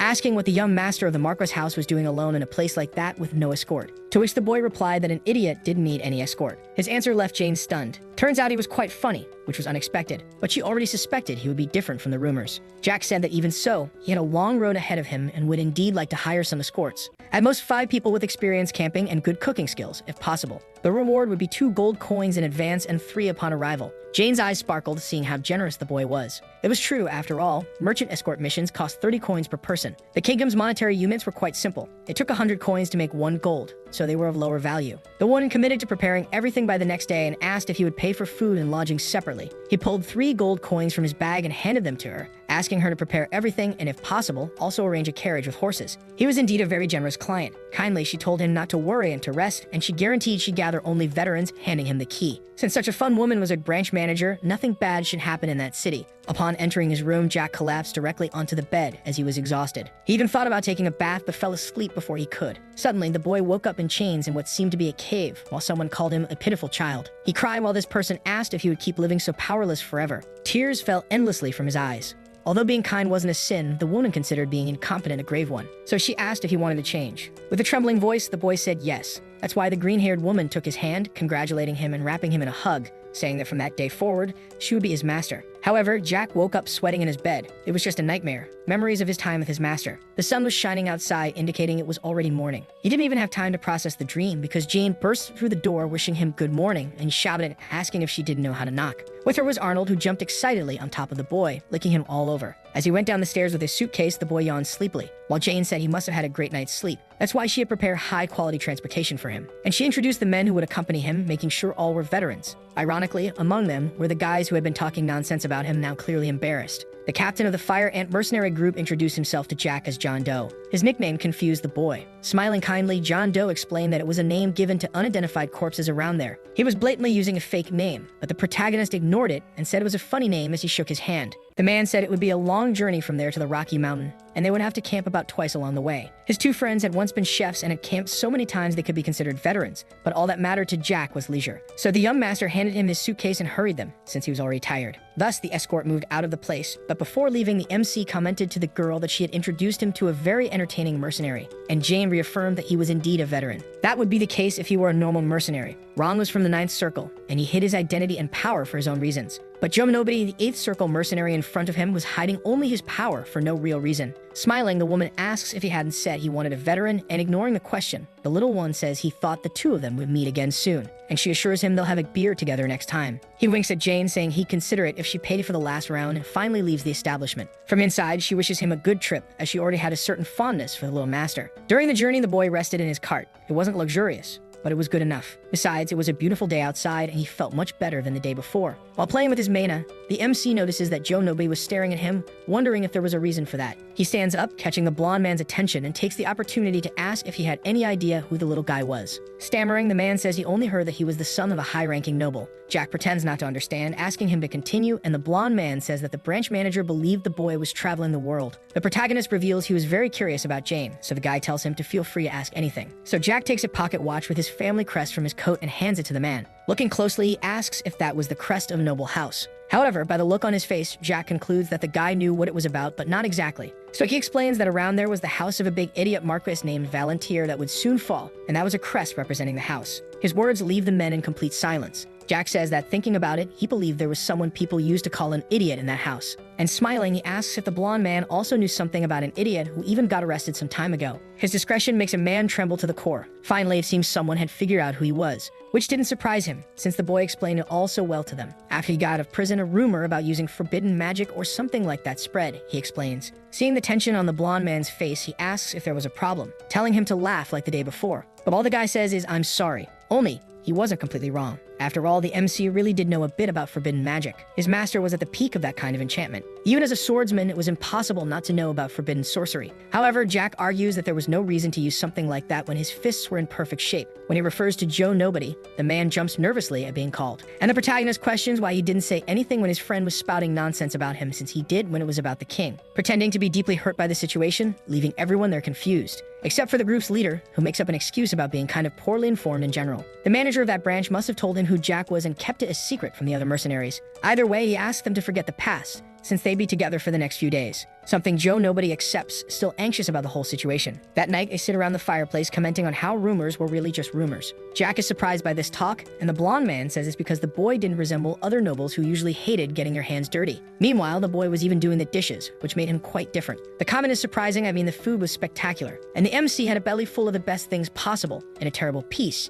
except for the memory of Ron, who was surely suffering from his absence. Jack explains that this was the payment for a delicious dinner, and he was quite the gourmet. Thinking about it, the guy gets curious about how the guys handled the night watch, and the man explains that they drew lots. Jokingly, he asks if Jack would also like to participate, leaving him sulky, since a little boy like him needed sleep to grow. And he asks if the guy would take responsibility if he didn't grow. So, better to forget it. As they were bored, they decided to start sharing stories, and the MC asks what they should talk about first. When he chooses a topic, he asks how many dragons existed in that world. He doubted the group had ever stopped to think about something like that. The guys recall a founding king, or whatever he was, who had exterminated dragons several centuries ago. It was the legend of the founding kingdom. Stripping away all the nonsense, it could be summed up just like that. Julius Teslan exterminated all the dragons, conquered the western continent, and built his empire in the former state of the current kingdom. However, over time, the empire became a kingdom, having been reduced to a subordinate nation of the Tulkun Empire. Up to that point, it was the story everyone knew. Jack elaborates, stating that there were 2 dragon lords in the Black Sea, a baby dragon in the Imperial House, and 5 in the forest of magical beasts. There are 8 wandering around, at least that I know of. Polymorphic, so just on that continent, there were at least 16 dragons, he explains. They obviously wouldn't believe that whole story. Besides dragons only appearing in legends,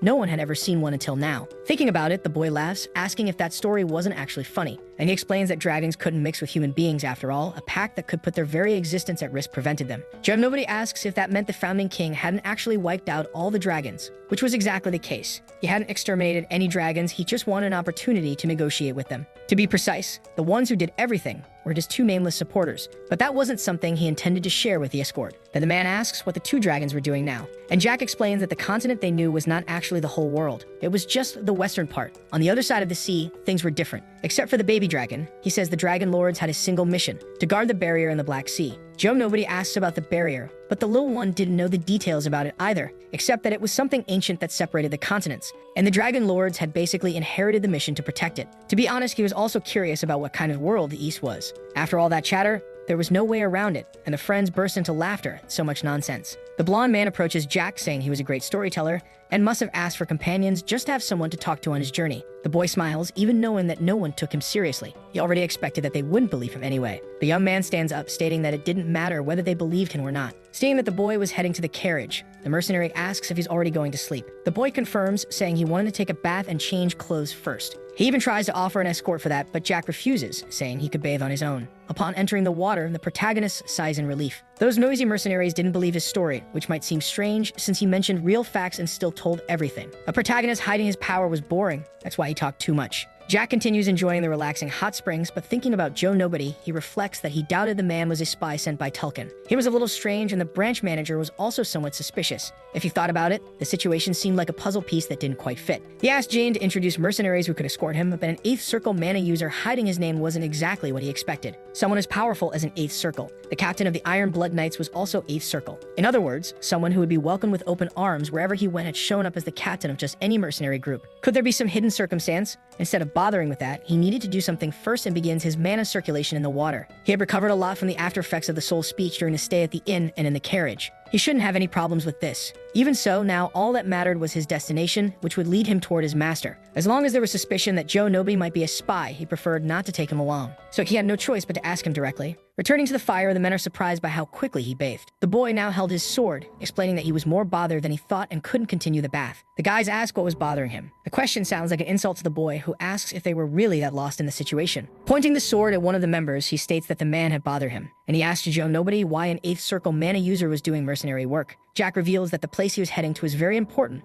of great significance, and he didn't want to take someone like him who was clearly hiding something. The blonde man steps in to defend his friend, asking, "What do you mean?" "My boss is 8th Circle," but Joe Nobody quickly interrupts him. And assuming he really was 8th Circle, he asks what the boy would do in that case. Jack says that since he had told an interesting story, it was his turn to tell one. He wanted to hear a very interesting story about the guy in front of him. Joe Nobody asks what would happen if he refused. Then the boy brings his sword closer, saying that if he couldn't satisfy him, he'd become feed. Or could it be that you're a spy from the Tulkin Empire? He asks, making one of the men tremble. He throws out a feeler, saying that Jane had told him they'd have a beer together next time. But if he was a spy, why should he trust the woman? The expression on the mercenary leader's face changes completely. He questions why the boy was suddenly talking about Jane. The MC asks if, even after everything he had said, the guy didn't know. And wasn't he curious to know whether the woman's last meal would be a beer or not? Smiling innocently, he asks what Joe Nobody thinks, commenting that the situation was getting quite entertaining. The tension in the air was noticeable. Jack had pushed the guy to this point, and yet his mana circle didn't move. He was either being cautious or hesitating. What a lucky man. The boy says he couldn't control his strength well, so he wouldn't be able to hold back. He was planning to cut him down the moment he moved his circle. The choice was easy: die or live. So he gave him a minute and hoped the man made the right decision. Yesterday at Jane's inn, the woman had been talking to Joe about how Jack was a fascinating child, different from the rumors. Through that little boy's eyes, she could tell he was hiding a lot. She was the one who requested an escort mission for Joe Nobody. After all, you never know. A boy like that could change their lives. Who would look into those eyes and call him a retard abandoned because of her? Anyway, in the present, there was nothing more to say. Joe Nobody was getting a very bad feeling from that boy, like a herbivore standing in front of a lion. His intuition screamed that he was dangerous. It was strange now that he stopped to think about it. How, in the first place, had the boy discovered that he was 8th Circle? Could Jane have given him some hint? No, Joe Nobody dismisses that illusion. There was no way she had done that. He trusted her, and she would have told him if she had said anything. In front of him, the boy continued the countdown, 40 seconds. When the man finally speaks up, he suggests that if he really were 8th Circle, the boy wouldn't be able to hit him. The man stares at the boy, wondering how a child could have such a fierce gaze, but he doesn't back down. The one before him didn't even seem like a child. Meanwhile, his friend was dying of nervousness, begging him to just tell the truth. Joe Nobody didn't know where to start. He was in a situation where he felt like he could be devoured at any moment. The countless choices he had made in his years as a mercenary flashed before his eyes. But as someone who had always been on the lucky side, he decides to trust his instincts.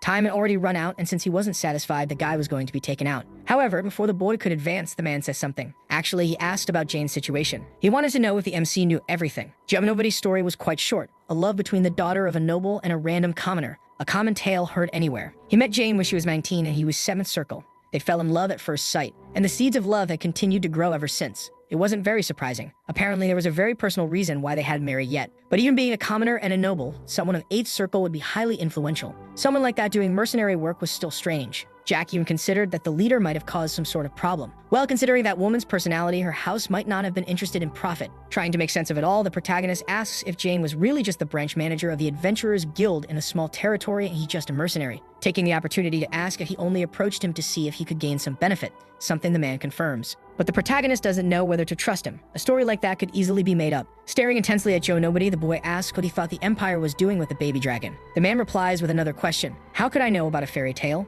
His answer makes our boy smile. And he explains that Master is a title used for those who have carved 10 circles into their hearts. But even they don't know that beyond that, there is an even deeper realm, with monsters that use the power of souls instead of mana. The so-called transcendence. The information shocks everyone in the escort, except their leader. Then the boy continues. In 2 years, Hankis Beckerman, the knight of the Tulkan Imperial Guard, will be proclaimed the strongest swordsman on the continent. And he explains that he will end up continuing the story of those transcendents who existed only in forgotten history. But interestingly, that unfortunate man did not become a transcendent through his own strength. It was quite an interesting story, and the man asks the boy to go on. Jack says that the swordsman replaced his blood and half of his bones with those of a dragon. Because of that, he became a being that was neither human nor dragon. The look on Joe Nobody's face said it all. Everyone there was shocked. The idea of someone becoming a hybrid was completely absurd. But the man questions, what does that story have to do with the current situation? And the boy explains that there is only one dragon in the Tulkan Imperial House now. Even though they are nearly immortal beings, few experiments can be done with only one. That's why they sent several capable people to other countries. The first objective was to gather information. The second was to confirm the existence of other dragons. That last part makes the escort leader burst out laughing and say it was pretty amazing for a piece of fiction. Without looking at the other mercenaries, the boy is sure they wouldn't believe the man telling this story. Judging by his reaction, Joe Nobody didn't seem to be a spy after all. Crossing his arms, he asks, so, now that your suspicion has decreased? The boy confirms, wishing him a beautiful life with the loyal guild manager, reminding him to invite him to the wedding. However, something catches the boy's attention and he quickly positions his sword behind him. Joe Nobody, with the tip of a blade at his neck, had been caught trying to draw his sword first. Jack makes it very clear that he's only letting him live because he was the one who doubted the man in the first place. He pulls the guy close and whispers, so only he can hear. This is the last time. If you let the juice thirst rise again, I'll turn everyone here, including you, to dust. That makes the rest of the group tremble, and they ask both of them to lower their swords and talk. The boy had done his best to get closer to the group, but it was no use anymore. The relationship between boss and employee was always complicated. After all that mess, Jack retreats to the carriage to sleep, while the men talk about what happened. One of them asks why someone with the potential to be a noble's knight captain chose to be a mercenary. The blonde man remembers that when they met, the leader said he was only 4th circle, and the lie made him upset. But since they had fought together for years and the friend had saved his life before, he didn't want to be harsh with him. Having an 8th circle in the group was reassuring, as it would strengthen the mercenaries as the most powerful on the continent. That way the man could become a mercenary king, but Joe Nobody doubted that was possible. He thought about how his companions saw everything as a joke, since an 8th circle would never be a mercenary king. There were at least 4 known mercenary masters, but he decides to shrug it off instead of arguing with his old companion. A young man in the group asks if everything that was said was true, and the leader confirms, even if it was shocking. The blondie calms the group, saying that everyone has their circumstances, but he questions why the captain didn't react. Memories of the confrontation surface in the man's mind, making him sweat even after everything had passed. His hands still tremble, and the sensation of being between life and death remains vivid in him. He won't admit it, but he almost peed himself in fear. As Jane said, the boy was interesting but dangerous. The continent was already in chaos because of the war for the Tulkan Empire's throne, but this situation was different. Spies, dragons, and everything else gave him a bad feeling, like a warning to investigate more deeply. Days later, inside the carriage, Jack asks if they want to hear another interesting story. The mercenaries' expressions turn tense, afraid of what he might say next. The boy asks how much they know about the Lord of the Forest of Magical Beasts. They explain that they only know the monster is at the 9th circle, but Jack reveals that, in fact, it's at the 10th. This surprises them, but he says everyone will find out in due time. What he wanted to tell was about the past. His words make the man curious, and Jack goes back in time 23 years ago, when there were rumors about the Lord of the Forest and the Harpy Lord. The mercenaries admit they had never heard of that. And Jack explains that orcs and harpies have always fought throughout history. They waged war for any reason, and any mercenary who entered the forest would know that. These 2 races are considered the strongest in the forest, sometimes even its guardians, due to their power. Jack says the Harpy Queen and the Orc King had a relationship, even though it's hard to believe. At first, they were just peaceful neighbors, but when Blackman became the Orc Lord, everything changed. 5 years later, problems arose, and the men get curious about that, making the boy smile. Continuing, when the romance between Blackman and the Harpy Lord was discovered, there was revolt among their races. Jack explains that humans, harpies, and orcs are different only by race, but all desire power, and that caused betrayal. Part of the orcs and harpies expelled their leaders and betrayed each other, using the forbidden romance as an excuse. But the plan failed, and the traitors were destroyed. Joe Nobody asks why the relationship between the races remained bad to this day,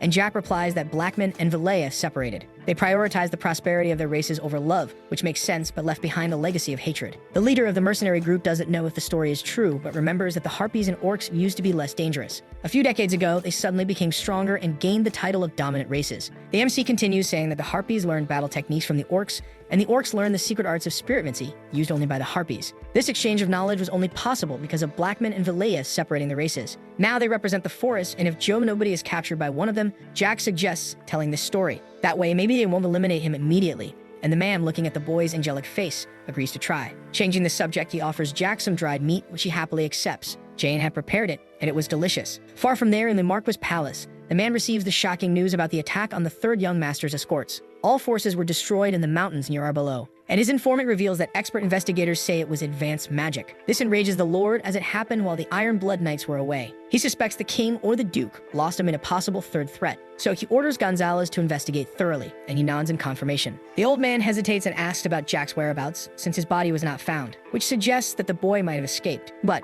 if that were the case, he might know something that interests the Lord. So he gives Gonzalez full authority to get answers. Before the redhead leaves, the Lord comments that he used to think his son was useless, but maybe he was wrong. That makes the informant stare at him seriously before leaving, thoughtful about what really happened. The next day, the boy and the group are already at the entrance of Rocky Mountain when Jack hands a sack of coins to Joe Nobody. The man is amazed by so much money, nervous as he receives it, saying it was too much for him. Jack, however, explains that he only needed 10 gold coins and some healing potions. The rest was theirs. With a kind smile, the boy thanks them for not letting the journey be boring and apologizes for doubting Joe Nobody. But now it was time to part ways, so he wishes them well on the way back. The men, however, remain still, making Jack ask if they weren't going to leave soon. Joe Nobody acknowledges that he might be meddling, but asks for permission to speak anyway. With the boy's permission, he says that being a mercenary wasn't as bad as the MC imagined. He doesn't understand the point of that statement, and the man continues, trying to explain his reasoning. He says that even without knowing all the details, he's seen how young masters without support usually end up. The third young master of a noble family, completely alone, was a strange and dangerous situation. Jack asks if he's suggesting that he become a mercenary,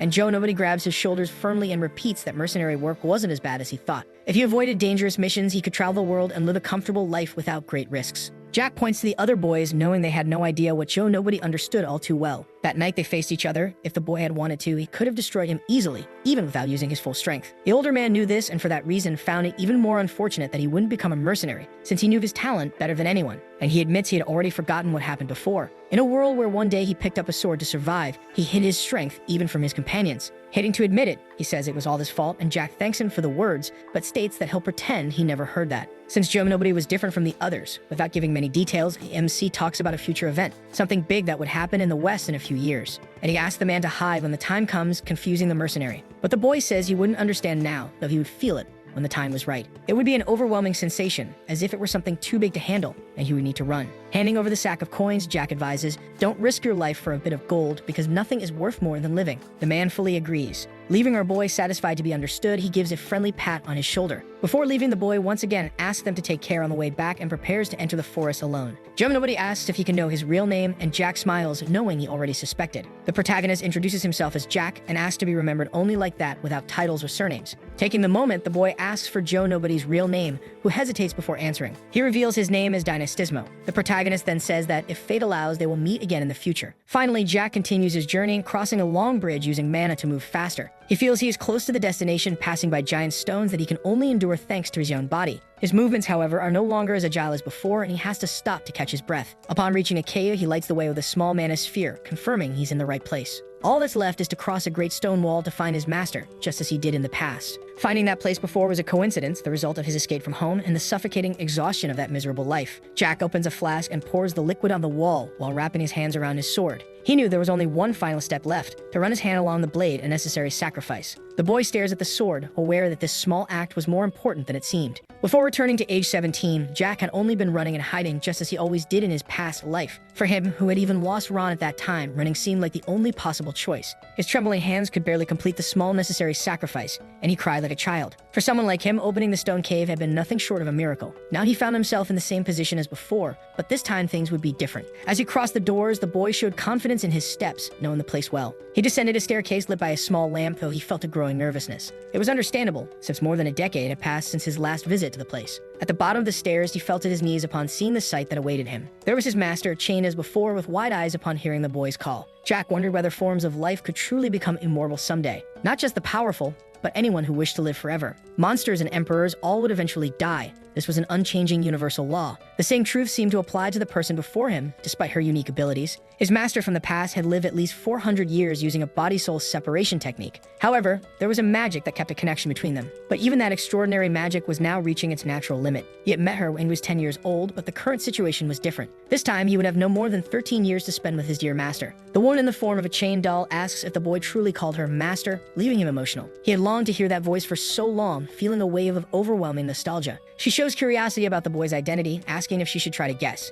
The doll asks if this was some kind of joke to the boy. She wanted to know who the boy was, and he would not get a third chance to introduce himself. Laughing, he comments that her temper seems to have gotten much worse over the years, and says he missed her a lot all this time, provoking even more confusion in the woman. She finds it interesting to have a disciple she doesn't even know, asking if he knows who she is. The boy nods affirmatively. After all, how could he forget someone so important? The time they spent together was extremely valuable to him, more than just a dream. Even if it was something only he remembered, those memories were real in his heart. Then he introduces himself as the hero who ended the age of glory and began the age of humans, informing Valentine Milos, the great sorceress, that he was her disciple from the future, causing total bewilderment in the woman. What do you mean from the future? She hated storytellers and their inventions, asking if he already knew the reason. The boy knew it perfectly, stating that it was because stories always distort the truth with subjectivity. Annoyed, she says she should call him boy with the potential to be a storyteller, and asks what someone like her would say in such an absurd situation, challenging his claims. The atmosphere grows tense, but the only thing that comes to the boy's mind is a simple yet lost. That was probably exactly what she would say, recognizing his talent for imitating her. She jokes that the boy has a talent for storytelling and could make a career out of it, which offends him a bit as he calls her master. The woman quickly corrects him. She is no one's master. Her response only confirms she never changed. She was the same person as before. Realizing that words aren't enough, the boy gets up, determined to act differently. In a swift motion, he points his sword directly at the chained woman. He apologizes for his insolence, but he knew it was necessary. With the sword pointed at her, the woman realizes that Jack can use soul aura. He says he may be being disrespectful, but he will humbly accept any punishment after doing what must be done. This makes her nervous, and she warns him that if he breaks her chains, the entire place will collapse. Jack knew that, indeed, that was exactly why he intended to break them without hesitation. He advances toward the woman, the one who had taught Julius Teslin, the so-called hero. Julius had made a promise to his master that he would return for her, but he never fulfilled it. It took 50 years for the woman to finally understand that she had been abandoned by that coward. Jack acts quickly, destroying all the dragon bone chains that held her. Valentine screams when she realizes she's about to fall to the ground, but is caught by the protagonist, who assures her that he's completely different from that scoundrel Julius. Because he doesn't just talk, he acts accordingly. She holds back her tears as she remembers the past, but the moment is interrupted by the collapse. The ceiling begins to cave in due to the shockwave, and Jack tells her to hold on tight. He knew that Earth could be manipulated, so he activates 4 techniques simultaneously: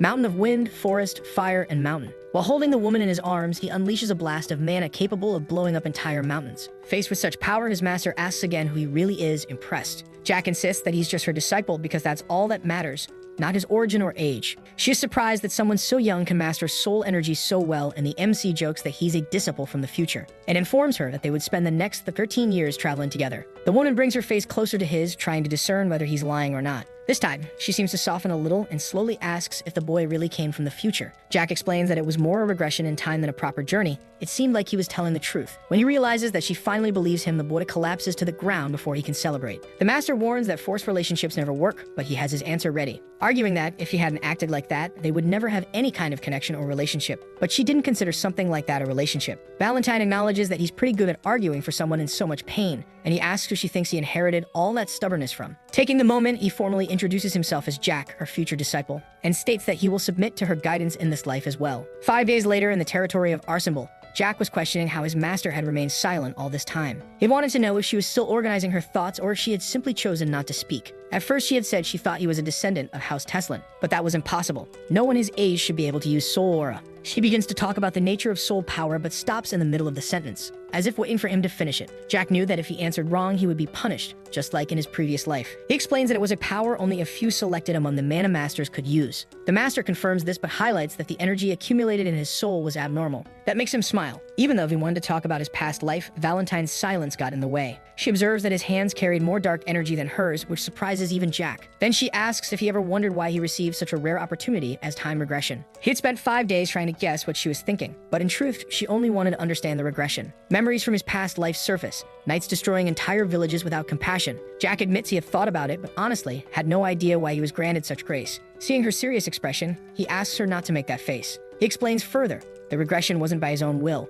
So if someone granted it to him, there must have been a clear purpose. If that were the case, this person would show up one day. If not, he would simply continue with his life. The time he now spent with her was the most important thing, regardless of any mystery. The master comments that at least his words were beautiful, and then asks what his plans are. Jack replies that he wants to find a companion. He needed someone he could trust. The night he rescued Valentine, he had fallen seriously ill. He had to secretly drink 2 high-level potions and even then was on the brink of death for several days. His body needed someone to protect him, to be his arms and legs when necessary. But for now, he would simply go shopping with a girl. He also needed a new sword. But then both of them were bumped into by a girl shouting for passage, who ended up dropping the flowers from her basket. She apologized, explaining she was in a hurry. Jack replied that they also weren't paying attention and asked if she was okay. That's when he realized he had just said he wanted someone by his side, and here was a possible candidate. While the young lady was collecting the flowers on her own, he inquired whether she would be willing to become his wife. The unexpected proposal left her visibly taken aback. Jack proceeded to offer the entirety of the contents within his bag as compensation. However, she declined, stating that the amount was far too excessive. A single coin, she explained, would have been more than sufficient, as it corresponded precisely to the value of the flower basket she carried. Thus, Jack completed the payment, and she handed him all the flowers.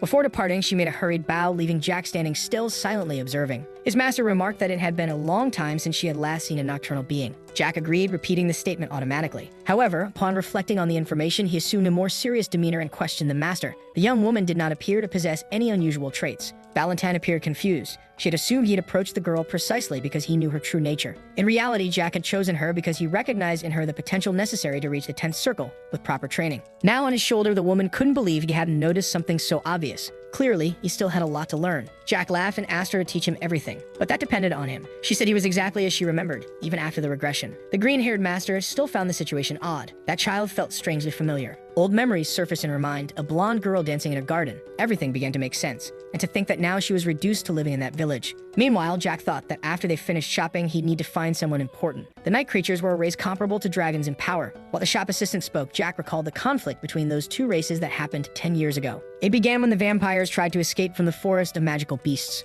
Despite their defeat, many took advantage of the war to flee, which meant that the girl from earlier was likely the daughter of one of those fugitives. But Jack didn't care about her origin, whether she was a night creature or the child of one. The shop assistant kept praising his choice of sword, but her excessive details irritated him. He cut the conversation short, asking her to finalize the purchase. Calling his master, Jack announced that he had already chosen his first subordinate. She doubted whether he truly understood what he was doing by choosing a night creature. But the protagonist argued that children carry no sins of the past. The master insisted he was just making things up to rationalize his decision, which made him laugh. In the past, she had made a non-aggression pact with the kings of each race, including the dragons. According to the agreement, all races except humans should not interfere with the human world. Therefore, all other races moved to the magical forest. However, that happened 400 years ago, so most of the kings who signed the pact were already buried. Even free from the pact, the creatures couldn't escape because the dragons still watched over them. And since they lived about 2,000 years, they were oppressing everyone there to keep the promise, motivated by their own imprisonment. The master made the right decision, but Jack thinks they should have exterminated the dragons, just like he did in his past life, finishing them off one by one after discovering what was going on. Observing the vampire girl, he sees a merchant casually pat her head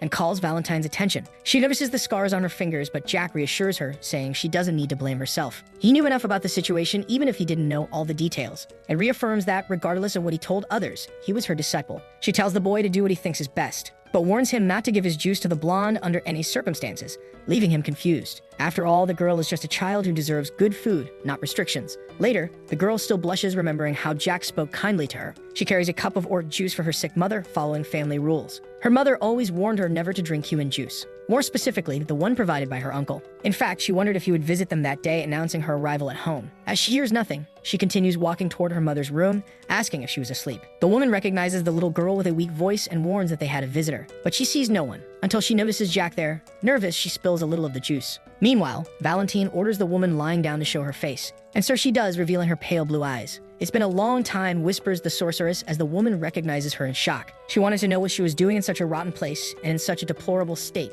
After all, she was Vivienne de Royale, the noble vampire progenitor. Outside the apartment, the little blonde plays distractedly with birds while Jack watches her, bored. But he stays alert to the women talking inside the house, hoping for the best. Vivienne asks who that woman by her side is, suggesting she could be a vampire hunter. Valentine is surprised to realize the vampire didn't recognize her immediately. So she introduces herself as Valentine Milos, a name that makes Vivienne shudder all over, and confirms that she was the one who confined the vampires in the forest of magical beasts, her mortal enemy. Her trembling voice reveals her fear, but she tries to stay firm before her old foe. However, a harsh cough interrupts her speech. Valentine explains she is under a curse, and can now only live as a human 1 night per month. Without mincing words, she questions again why a vampire progenitor is in such a deplorable state. Noticing that Vivian hasn't drunk her red juice in ages, she demands an explanation about her condition. The vampire asks back if Valentine is feeling sorry for her, which seems ironic, and says that, in the past, the mage was so great and powerful that she would never dare come near her. It's not like she held a grudge over what happened in the forest or anything like that, since, if it weren't for the woman, it might have been wiped out by the enraged humans.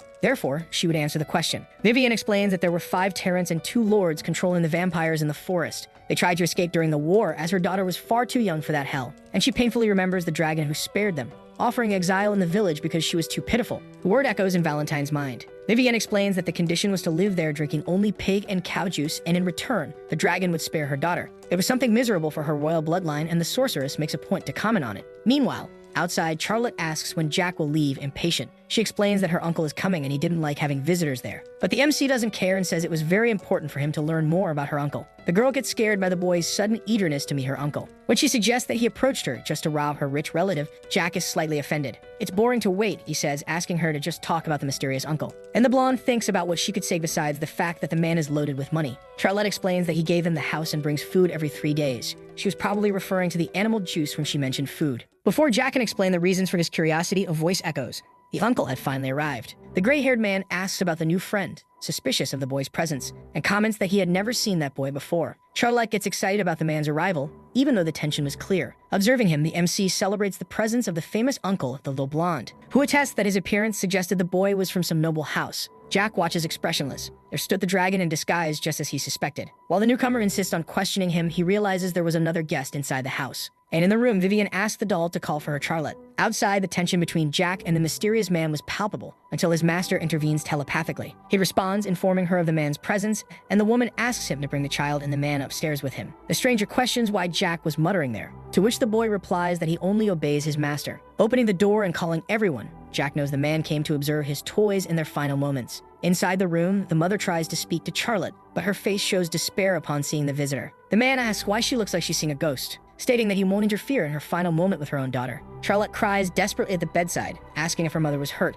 and begging her to drink the orc juice she brought, sure it would make her better. The woman gently refuses, saying it's okay, thanking her daughter for going out just to buy her birthday gift. The conversation confuses the girl, who insists on knowing what's going on, while everyone watches the scene. Originally, they had no reason to be there beyond coincidence, but now they were witnessing an imminent death. Jack directly asks if her name is Vivian, and if he can be trusted with Charlotte, as it was time to act and create a reason for his presence. The woman seems lost, so the boy decides to simplify things. Surprising everyone, he asks how she wants her daughter to grow up, as a vampire queen in her rebirth or as a progenitor ruler. And, if neither of those options, did she want the end of the dragons who treated vampires like toys? His proposal draws an ironic smile from the dragon present. Vivian, with difficulty, asks Jack to come closer and explains she always knew her daughter's nature was different from the norm. And she answers that she only wants to see Charlotte happy, smiling, nothing else matters. She asks his name, and upon hearing Jack Valantier, she smiles weakly, entrusting her daughter to him. The MC promises he will take responsibility for the little blonde from now on, so she needn't worry about anything else. Calling Charlotte one last time, Vivian declares her love before dissolving before her daughter's eyes. The girl screams in despair, trying to hold on to her mother as she fades away, unable to accept what happened. Meanwhile, Jack and Valentine observe in silence, but the fake uncle starts laughing hysterically at the tragic scene, as if it were hilarious.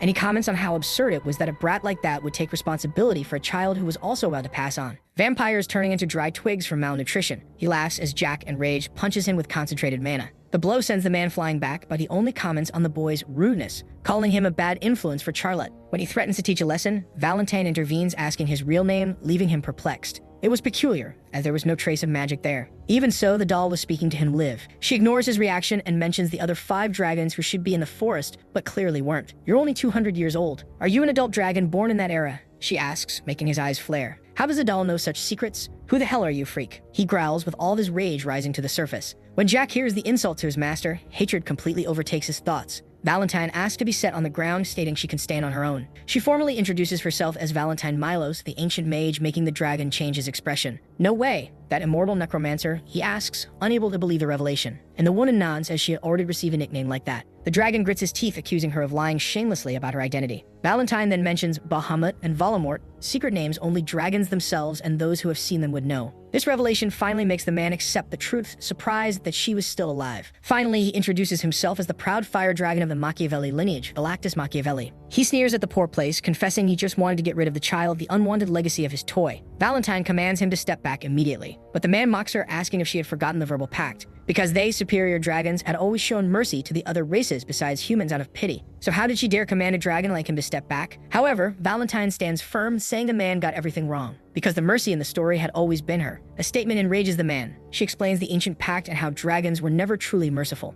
They separated the races because of their arrogance, believing themselves superior to all. She's surprised that even after the war that happened in the past, they hadn't improved their bad habits. The dragon laughs at the history lesson, calling her a ghost of the irrelevant past. Jack, furious, interrupts him, referring to him as a disgusting lizard and explaining he had planned to just listen because he was very polite. However, he questions how a four-legged beast dares to act like a human while being so arrogant in front of his master. The insult makes the dragon promise to tear Jack to pieces, his claws appearing threateningly. Unafraid, Jack charges forward and lands a phenomenal kick, throwing the dragon against the wall. With his foot on the chin of the defeated one, Jack warns, from now on, treat Valentine with respect. The dragon spits juice, cursing the boy and questioning how an inferior human dared to do that to a dragon of his stature. Tired of the argument, Jack orders him to stop with the nonsense and look down before he decides to end everything. The dragon, however, grabs his foot and throws him into the air, shouting that he can do whatever he wants just because he has Valentine Milos' support. Charlotte watches everything while crying as the MC comments how Ron would freak out if he saw him this dirty. "Your uncle is irreparable trash," he says, making the girl finally see the truth about him. The girl breaks into tears, realizing what had been happening all this time. Jack takes her hand,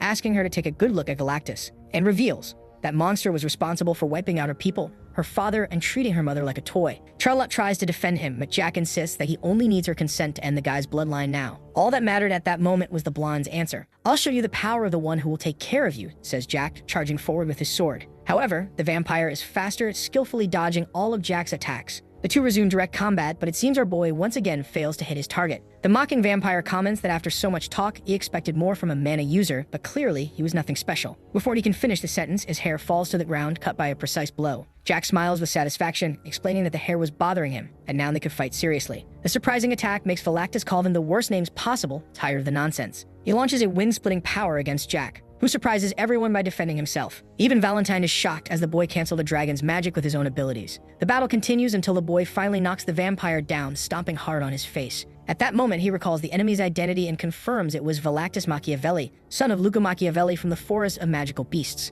The revelation leaves the vampire pale upon realizing Jack knows his father. He was one of the 5 ruling dragons commanding the forest. Jack couldn't forget the dragon he had decapitated in his past life, though he had never encountered this figure before. Given his current state, he must have had a premature departure somewhere, or had been hiding around. The boy asks why the man acts exactly like his father, and he growls, demanding to know who that idiot was. Jack introduces himself as the first and last disciple of Valentine Milos, the woman he so despised. The defeated one questions how a human destroyed his soul's speech, a magic that was supposed to be invincible. The scene was pathetic. It didn't even look like he was seeing the strongest life form in the world in front of him. He gives the surrendered man 5 seconds to apologize to his master, pointing the blade at him. Even with his face on the ground, the proud Galactus asks what would happen if he refused to obey. And Jack coldly replies that he would reduce him to dust so thoroughly that no one would ever find the remains, just like he did with a certain someone. The tension is palpable as the countdown proceeds, everyone watching in absolute silence. At the last second, Galactus reveals his dragon wings and takes flight, deciding that retreat is better. For now, he should return to the forest and warn the others. Jack looks up, reluctant to use more mana, but knowing the situation had changed drastically. He then summons the post-form of the Soul's Sword, creating a whirlwind of mana in the sky. That surprises the opponent, who was flying confidently. It was the first of the forms of power from the 4 realms, beginning with the sky. Galactus looks desperately to the sky, finally understanding what kind of monster he was facing. Inside the whirlwind, everything was black and white, and Galactus couldn't escape it all. Terrified, he saw the gigantic figure of Jack chasing him, screaming desperately for him to back off. Suddenly, the boy wakes up startled in an unfamiliar bed, in a luxurious room he had never seen before. Confused, he looks around until Ron rushes in, surprised to find him awake. The servant fires off a series of questions about how many fingers he sees, if he remembers anything, how he feels. Jack, annoyed, asks him to stop the interrogation and explains that he's fine, but wants to understand what's going on. His first concern is to ask about the girl and the doll, who were with him before. The butler informs him that Charlotte is sleeping in the room next door. He comments that even not knowing exactly what happened, she seemed extremely tired. While Valentine is on the sofa, and the servant points to the green-haired woman to confirm if Jack was referring to that. Our boy smiles when he sees Valentine and greets her with a good morning, which she immediately corrects, stating it's already afternoon, leaving the butler shocked by her ability to speak, and he asks if the lady was angry. The woman responds dryly that he is free to do whatever he wants with his own body, and Jack laughs, teasing her by saying he knew she was worried about his condition. Ron, intrigued, asks how a doll could speak and remain motionless for 3 days. Something the protagonist says he'll explain later. because what matters now is treating Valentine with the respect she deserves. Ron promises to follow the orders, still confused but trusting his master's judgment. When questioned about recent events, the butler tries to summarize the complex situation. The bodies of the escort were finally found in the mountains, and naturally, a marquis found out about it. So the Valentier family sent knights to investigate, and believing that Jack might have a clue, they started tracking him. In addition, several people had seen him at Arbelow. They followed clues to the INVICIBLE region, where the epic battle with a dragon in the sky took place. That's when they found the MC unconscious. They didn't know exactly what happened, but he was already in critical condition, so they took him to the temple for treatment. Ron learned that the boy drank 3 high-level potions alone. It tasted like strawberry, the boy comments, laughing at the coincidence with his favorite flavor. Changing the subject, Jack questions what the servant was doing there instead of taking care of Elizabeth as he had promised. The butler is embarrassed to explain that Elizabeth wanted to come, but the Marquis stopped her. In her place, they sent Ron and an investigation squad with the Marquis' own support. The revelation surprises Jack. Apparently, his father was even dumber than he thought. The atmosphere grows tense when the red-haired informant of the Marquis enters the room without warning. "What do you want?" Jack asks immediately, while the spy is surprised to see him awake. Gonzalez introduces himself as the vice captain of the Iron Blood Knights in charge of the investigation. With disdain, he questions whether Jack understands that adopting a commoner as a companion is not appropriate for a Marquis. He criticizes the boy's abilities, saying he should at least maintain the dignity of his position. Before anyone can defend Jack, the boy asks for silence and lets the redhead speak. Then Gonzalez says he will ask a few questions. According to what the butler knew, he bought 3 high-level potions for the third young master. Therefore, he would only withstand 3 uses. His stance surprises the informant, who remembered when the brat couldn't even look him in the eyes properly. The redhead reveals that Jack was the only survivor of the incident with the guard and demands explanations. The boy responds evasively that it wasn't anything important, just that his escort had received strange orders to break his bones. But he stops mid-explanation, noticing the man's fearful expression, which suggested he wasn't aware of everything. Gonzalez pressures him to continue the explanation. "It was pretty wild, right?" he comments casually, mentioning what the knight who led the attack had planned. The informant asks if he's referring to Rizon, and Jack confirms, remembering how they threatened to destroy his mana circle. With complete sincerity, the boy states that he simply finished them all, leaving the redhead in shock. But the boy repeats it, making it very clear that he had no regrets. Now clear that it was an internal act and not external, Gonzalez is stunned that the culprit is Jack himself. "It made no sense. I never let anyone who tries to screw me over leave alive," the boy says, asking if he looks like he's joking. The knight warns him to watch his words, calling him a clueless newborn pup. Ron tries to intervene, but is pushed aside and called a disgusting servant, putting Jack immediately on alert. Without hesitation, the MC punches the redhead, who falls to the ground. It was the 3rd time he had taken it silently. However, he soon feels dizzy and collapses onto the bed, which worries the butler. The boy assures him that he's fine, and mentions that the man lying on the floor was just a 7th circle. He asks if Ron isn't tired of pretending to be a powerless servant, making the butler smile. Pulling on his shirt, the boy asks him not to live like that anymore, and confesses that he thought it would be easy for him to go on like that forever,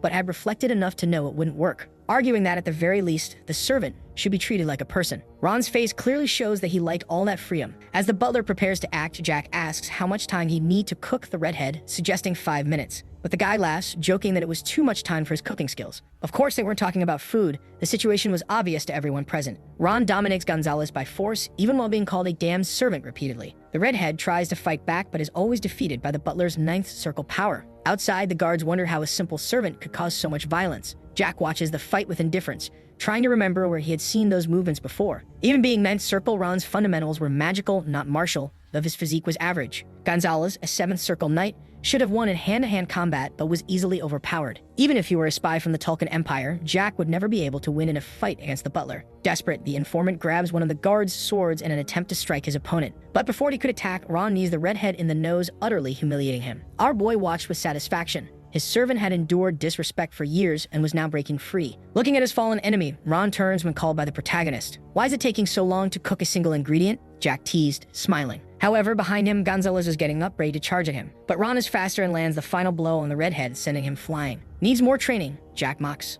Meanwhile, the guards are scolded for just standing and watching. Now alone, the boy grabs the redhead's head, saying it was time for a little chat. He offers a deal, arguing that a capable guy like him could go much further in life. Even humiliated, Gonzalez still tries to belittle Ron until he gets his hair pulled by the boy. "Understand your situation now?" he asks, still holding him. Then he states his offer. Gonzalez would remain as vice captain and have the chance to develop his mana. He was in his early 30s and would surely make a good vice captain knight, so it would be pointless to finish him off, and asks if he wouldn't like to reach the 8th circle. The knight looks visibly tempted. Jack assures him it would be a secret agreement between the two of them. Beside them, Ron was suspicious of the young master's intentions, but proud of his growth. The scene is interrupted by Valentine, who taps the servant to get his attention. He apologizes for not noticing her before, trying to introduce himself formally. "You inherited the energy of the Sword family," the woman comments, leaving him completely disoriented. Valentine deduces that Ron reached the 9th circle 20 years ago, indicating a high rank in the past. "You could have reached the 10th circle," she says, suggesting he had the potential to become a master. Ron is confused, not understanding what she's saying about soul control. It had been exactly 19 years since he stopped using mana regularly, and only used mana recently to follow Jack because he had no other choice. The butler reflects that he feels no shame, even being disrespected. He chose to serve freely. Valentine asks how he could be satisfied serving that child for the rest of his life. She wondered where so much talent came from, but the answer was obvious. It was someone a member of the Sword family was risking his life to protect, so she asks if he already knows the truth about the child. But he only knows what Jack himself told him, maintaining respect for the past that hadn't been shared. Ron smiles, imagining Jack reacting with a "what the hell is Sword family?" if he heard that whole conversation. Returning to the redhead, the MC threatens to tear his mouth in a normal situation, but would let it go this time, and once again offers him the position of vice captain. Seeing the hesitation, he comments that he expects nothing from him, observing his desperate movements. "You're tired of getting beat up, right? Better stay quiet," Jack warns, sitting on the guy's chest. With surgical precision, he locates the 7 mana circles around the redhead's heart. He hoped the man wouldn't think too badly of him for what he was about to do. When Gonzalez moves, he gets pulled by the boy, who explains that if he wanted to finish the man off, he would have done it already. Mana surrounds the circles, rearranging them in excruciating pain. Upon opening his eyes, Gonzalez discovers he now has 8 circles. "It'll hurt for 3 to 5 months," the boy informs, leaving everyone shocked by his power. The informant was stunned by the boy's ability to forcefully create that. However, now he has only one choice: obey every order from the young master or face terrible consequences. And he mentions the rumors about him being able to manipulate forbidden magic with a frightening smile. Jack remembers when he punched Phelan and the rumor his father spread. Now Gonzalez was confirming it as an undeniable fact. The boy knew how to use forbidden magic. He orders the redhead to kneel and pay attention to what he's about to say because he'll engrave it into his bones if necessary. Gonzalez must return to the Marquis household and lie that the third young master knows nothing. And within 3 months, 40 problematic members of the Marquis family must be eliminated in secret. The redhead agrees until he realizes the trap. Jack had planted something in his heart that meant much more than just a decoration. It was a sentence. "Don't be scared," says the MC, holding his shoulders. "If you obey me, you'll gain enormous benefits." The boy promises that the pain will be worth it, comparing the power of the 8th circle to an addictive drug. Laughing at the knight's paradoxical situation, he says he always knew the guy would want more. Besides that, he remembers how Gonzalez humiliated Ron during the journey. But now the roles were reversed, and Jack declares that the redhead will be the butler's new servant. And the guy just mutters in acceptance, head lowered. With the deal done, the protagonist kicks Gonzalez out of the room, satisfied to have a new subordinate. He hoped chick number 2 would be more obedient than the first. Turning to Ron, he asks if he finished his conversation with Valentine, receiving confirmation. Starving, Jack wants to eat, but is questioned about going out in those old clothes. The mage, always prepared, had already set aside a clean outfit, showing his usual care. Ready to leave, they are interrupted by Charlotte, who hugs the boy with a trembling voice full of concern. "I thought you'd never wake up," she says as he returns the hug, moved. He orders that their favorite dishes be prepared to share with the vampire girl. He's surprised by how strong the blonde is even without ever drinking real juice. Outside, the orange sky lights their walk as Jack apologizes for destroying her home. However, Charlotte explains that even if it were intact, without her mother, the apartment wouldn't be a home. Jack gently holds the girl, revealing that he also lost his mother when he was very young. Charlotte is surprised to hear that even so, he found happiness with his butler and master. He uses mana to make his juice flow, offering the hungry vampire an unprecedented taste. As soon as she drinks, Charlotte feels a wave of energy run through her body. The vampiric power had been activated. Vampires rival dragons precisely because of their ability to regenerate instantly with potent blood. Despite the confusion, Charlotte smiles brightly, feeling better than she ever imagined possible. Jack asks how she feels about the earlier events when he promised to show his power to prove himself worthy of the responsibility.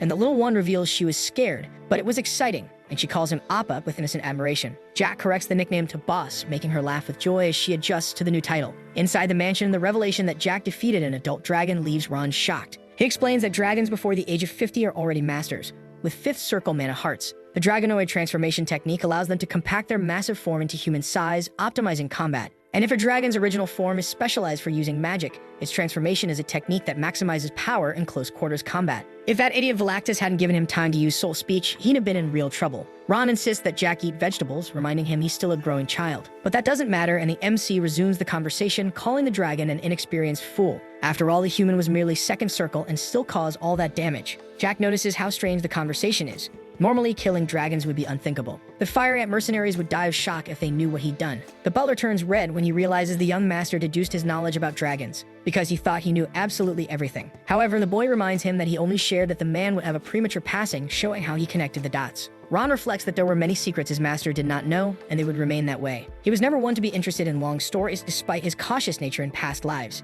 Even when they fled together from the Marquis house, the butler kept his secrets tightly guarded. Everyone has the right to their mysteries, thinks Jack, but he needed to confirm a crucial suspicion. Looking into the butler's eyes, he directly asks about ties to the Tulkun Empire. The confusion on Ron's face is genuine. and he denies any connection to that nation. Jack's relief is palpable, as that concern had weighed on his shoulders for a long time. His calm smile conveys the desire not to burden his loyal companion. Despite the post-battle exhaustion, it was time to form a new mana circle. The use of soul energy always drains him, requiring sturdier circles to cushion the impact. Valentine interrupts the boy's thoughts, surprised that he used the Dark Bond, a forbidden magic only the two of them knew, for she had created it herself. In times of war, that technique bound promises to the very existence of the target. So if broken, it wouldn't just affect their circles, but their entire bodies. The mistress asks what Jack intended by engraving something into Gonzalez's heart, and he reveals that he engraved in the redhead a guarantee to protect Elizabeth and Ron. Ron becomes emotional, understanding how much his young master values his survival. The scene is interrupted by Charlotte, who enters the room with tears in her eyes, crying after being treated like a doll by the maids. Jack invites her to dinner,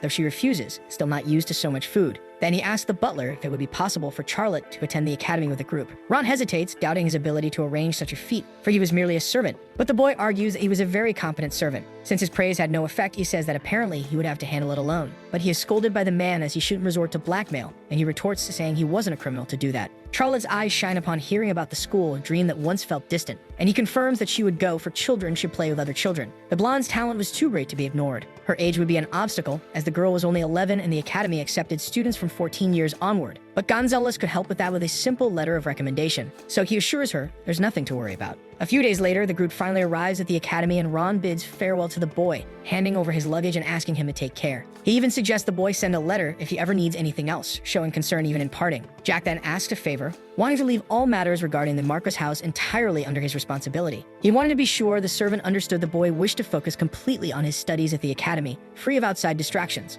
Ron confirms the request, and Jack comments that Gonzalez wasn't as clever as expected, revealing contempt for the redhead. He considers the man merely a disposable pawn, someone to be used and discarded without remorse. The MC also mentions he had given the redhead a specific order, something he wanted the servant to help carry out. The mission involved cutting off hands and legs, but he clarifies he wasn't referring to someone's physical limbs. In truth, his targets were the officials of the Marcos house and the members of Count Mantis' family, a meticulous and cruel plan. With that, Miss Elizabeth's position would become even more complicated, for she was kind and pure. Jack didn't want her to become like the protagonist, but believed that the fall of that house could be the trigger for a change. He then asked Ron to take good care of her, showing a side that was both protective and calculating. The man seems proud to hear his master's words, commenting that he had changed quite a bit since recent events, something Jack agrees with. Upon entering the academy, the doll comments that he had a good monster inside him, but could be called a good person. The MC takes the opportunity to compliment the doll, saying she too is a good person, despite her stubbornness. The woman, however, rejects the comment, calling it empty and meaningless, maintaining her firm stance. When Charlotte sees the academy building, she comments that it was her first time in a place like that, showing admiration. Jack asks her to observe everything calmly, as she would be attending that place from now on, making her radiant. An academy staff member then approaches, asking if he was from Valenti, and the blonde's response is almost automatic. She runs to hug the boy, while he wonders if the woman wanted something specific with that approach. The staff member asks for permission, informing that the headmaster was waiting for him in his office, revealing a certain urgency. The man comments that the boy was well known there, mentioning his dark and striking past. The bloodied son of a noble family found amidst destroyed buildings was still a recurring topic. Even though some time had passed, the story still echoed, especially before the father of the current Duke Asenbul. The former Duke, Rommel Einhard Asenbul, still kept that place exactly as it was in his past life. A flashback invades the protagonist's mind, remembering that room and a conversation about an important test. He questioned if that was really all he had to do, complaining about the classes he would miss because of it. The old headmaster, however, assured him that as long as his name was on the official ranking, he would not be expelled. Jack's heavy eyes showed his disappointment, knowing that his older brother and father conspired against him. He was sure they would try to kill him before he reached adulthood, a cruel reality that the headmaster confirmed. The man had seen many children in the same situation, but could only offer a private room as help. Trembling, the boy wondered how he should live from then on, feeling the weight of loneliness and betrayal.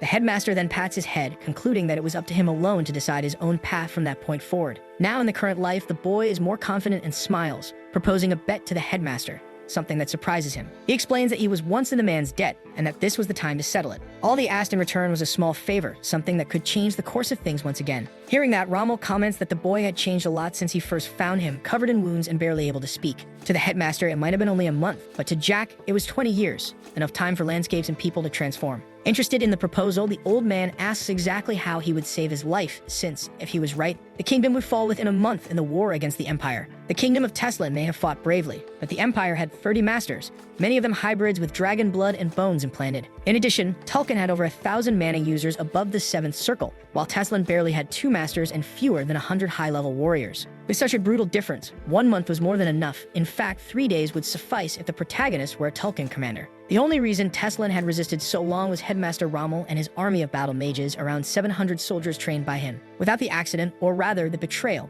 of his most trusted advisor, the kingdom could have lasted another 2 months. Upon mentioning the traitor's name, the headmaster's eyes widen and he scolds Jack for addressing an instructor by name, but the boy remains unfazed. He calmly explains that Brutus Marcos was a Tulkun spy, current vice instructor of the swordsmanship department, Sixth Circle Knight, and vassal Asimple. Rommel retorts, saying that was slander and that Jack would regret not listening, but the boy merely smiles. In a few years, when he stabs you in the back, you'll think, I should have listened to that boy. The MC taunts, igniting the old man's patience. The headmaster, furious, advises him not to do anything he can't take responsibility for, preferring to pretend the conversation never happened. In the end, he releases the boy, pulling out a pocket watch with a crest and affirming he would not repeat his words. Seriously, he asks him to summon Brutus to his office, and so the boy does. Inside the room, the man faces them, starting with compliments on the protagonist's good work, but informing him there was no longer a need to send reports to the Empire. The man's expression is priceless. He freezes, asking what the teenager is talking about, but Jack just laughs. Out of patience, the boy says the man wasn't diff, just kind of dumb, asking him to make things easier and admit it already. Realizing he had been discovered,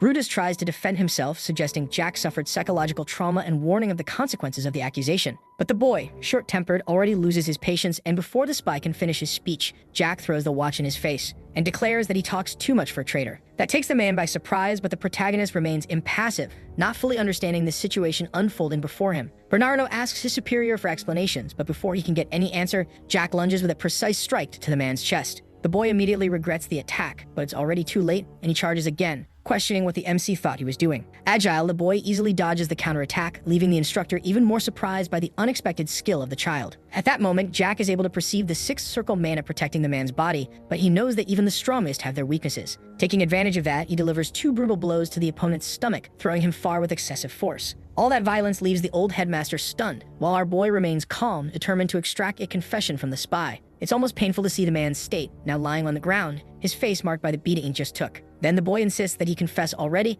making it clear that there is only one chance to leave alive, by cooperating. Brutus, however, remains firm in his act, pretending not to understand the accusations, which only makes Jack smile coldly. He touches the man's chest, testing his resistance before aiming at something even more vulnerable. He knew well-constructed mana circles were hard to break, but also that destroying something built with care has a much greater impact. Keeping his hand over the spy's chest, Jack announces that he will ask a few questions, and that if he doesn't get truthful answers, he'll break his circles one by one. The man's face contorts with tension, but he still tries to maintain composure, even under threat. The first question is direct. Would he confirm being a Tulkun spy? The mere mention of the topic makes the instructor tremble, but he denies it. His wrong answer prompts Jack to begin breaking the first mana circle, reducing the man to a user of only 5 circles. The next question is the same, as the boy is in no hurry and knows the truth will come sooner or later. The spy, now terrified, seems unable to even form a response, as if he were on trial. Jack explains with an almost cruel calmness that even if a circle regenerates with effort, the process will be so painful the man will wish for death. Moreover, he assures that if he wants, he can make it so the broken circles never regenerate, rendering the man's body incapable of rebuilding them. There's even a way to make a broken circle hurt forever, and the young master seems to be enjoying the idea. The boy's smile is cold as he observes the terror in the spy's eyes, knowing victory is already his. The dragon juice in his veins, combined with the boy's knowledge, might be able to repair something there,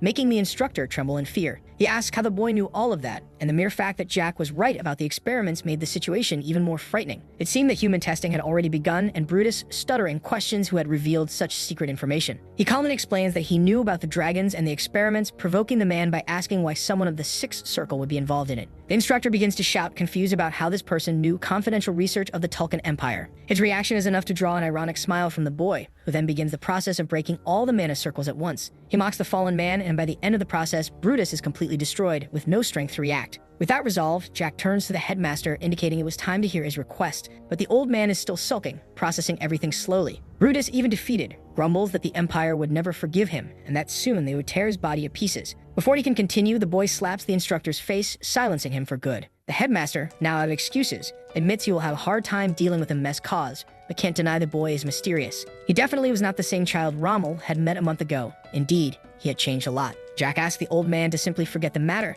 and the headmaster agrees not to ask for details, but still needs to know one thing. How did the boy uncover the scheme? He wanted to understand about the dragon blood, but is interrupted by Jack, who reminds him of their agreement. The headmaster should already know about the continent's situation. The signs of war were becoming obvious. The battle for the Mother Association was already starting to go public, with moderates led by the second son and radicals by the crown prince. In the end, the radicals won, and the empire, now dominated by extremists, joined them. Jack didn't know all the details of the incident since he lived isolated in the mountains for years with his master, but he had enough information. He states that he will leave Brutus alive, handing him over to the headmaster since the fact that the man knew about dragons meant he had valuable information. That data would be useful to everyone, including the king, something that leaves Rommel confused, as he can't just call the boy an idiot when he talks about the crown. The headmaster can't help but ask, how did a six-circle nobody lying on the floor know so much? Jack explains that in his past life, he discovered that the experiments with hybrids and dragons had already moved beyond animal testing. Human testing was about to begin, according to secret documents he had collected, so confidential that even within the Empire, few knew of them. But that, he says, is the headmaster's problem now. He only has two requests, since he felt offended by Rommel's harsh words. First, knowing the old man is rich, he wants a house near the academy with a garden. The headmaster tries to argue that all students must live in the dormitories,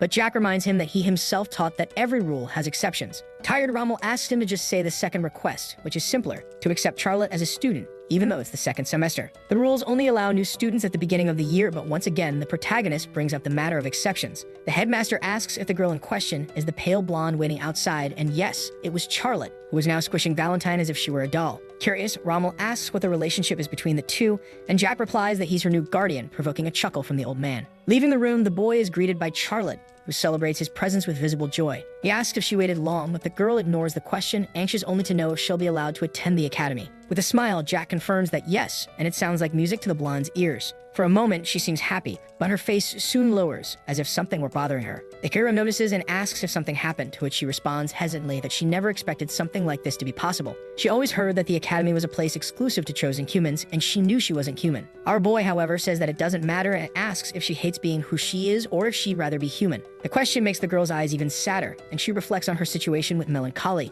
It was strange to think about it, but she came from a pitiful lineage. House Royale, a royal family of vampires that tried to maintain its throne for generations. But in the end, her kind was wiped out, her father killed in the massacre, and her mother, the only person she had left, well, she already knew how that ended. Jack sighs and asks the girl to be proud of who she is, for she shouldn't diminish herself over something as trivial as being human or vampire. Charlotte de Royale is who she should be, and he encourages her to never forget her promises. Reaffirming his commitment, he says he will continue to be her guardian, and if one day she wants to become a monarch, he will help her. If she wishes to rebuild her species, he will face any hardship for it. Nothing would be impossible. But he doesn't want her to ever think badly of herself again, and the girl, moved, thanks him. She then recalls her mother's words, "Nothing in this world is free." The statement surprises the boy, and he agrees that, in fact, nothing is truly free. But he asks if she thinks he wouldn't do anything for his boss, to which Charlotte quickly denies, saying that's not what she meant. He then jokes, saying that in the distant future he might charge her for something, and the girl smiles, crushing Valentine in a hug. She promises to help him when the time comes, and seeing her so cheerful, he suggests a walk while the house isn't ready. A few minutes earlier, Rommel had assured them he would take care of Charlotte's enrollment either that day or the next. He also promised that her residence would be ready in 2 hours, but would send staff to take care of the mansion, since maintaining such a large place was difficult. Jack thanks him, knowing that the staff are actually an excuse to watch over him, something that doesn't bother him. During the walk with Valentine in hand, the master praises the boy, impressed by his words.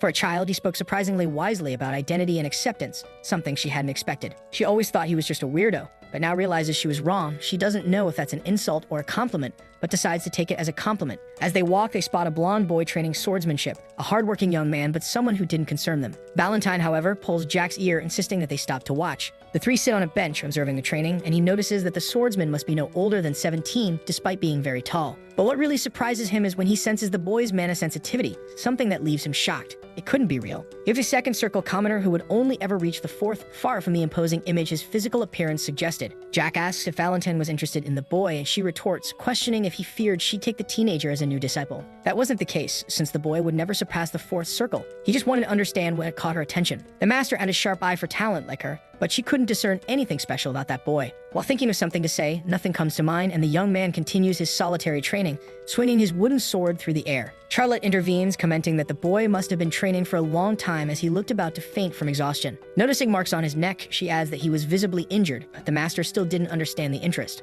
Upon closer observation, Jack realizes that the boy's magic circle had already been broken once and rebuilt on his own, something nearly impossible. Valentine admires the young man's determination and almost says more but decides to keep it to herself. Jack, however, had already understood the reason for the interest. The foundation of a dark mage is death and destruction, hatred and vengeance. By reconstructing his broken circle on his own, he demonstrated a mysterious dedication. Every movement, every silent strike, done with hidden rage. The protagonist approaches and politely asks to interrupt, being received by the blonde, who asks if he can help him. But it's Jack who offers help. "You're using too much strength in your arm. Relax the right one and adjust your leg stance when attacking," he says. He also warns that if he keeps exposing his openings instead of protecting his heart, he won't last long in a real battle. The words make the young swordsman hesitate, clearly surprised by the knowledge of that strange boy. Our boy doesn't introduce himself, saying he's just a casual observer, but asks if, with all that size, he still gets beaten a lot. The question hits the boy's pride, and he looks visibly embarrassed, prompting Jack to hand him a high-level potion with a great flavor. When asked why, Jack just shrugs. "It's nothing much. I got rich after stealing bonsai." Before leaving, he finally asks the swordsman's name, who introduces himself as Thanos and reveals he is Jack Valantier,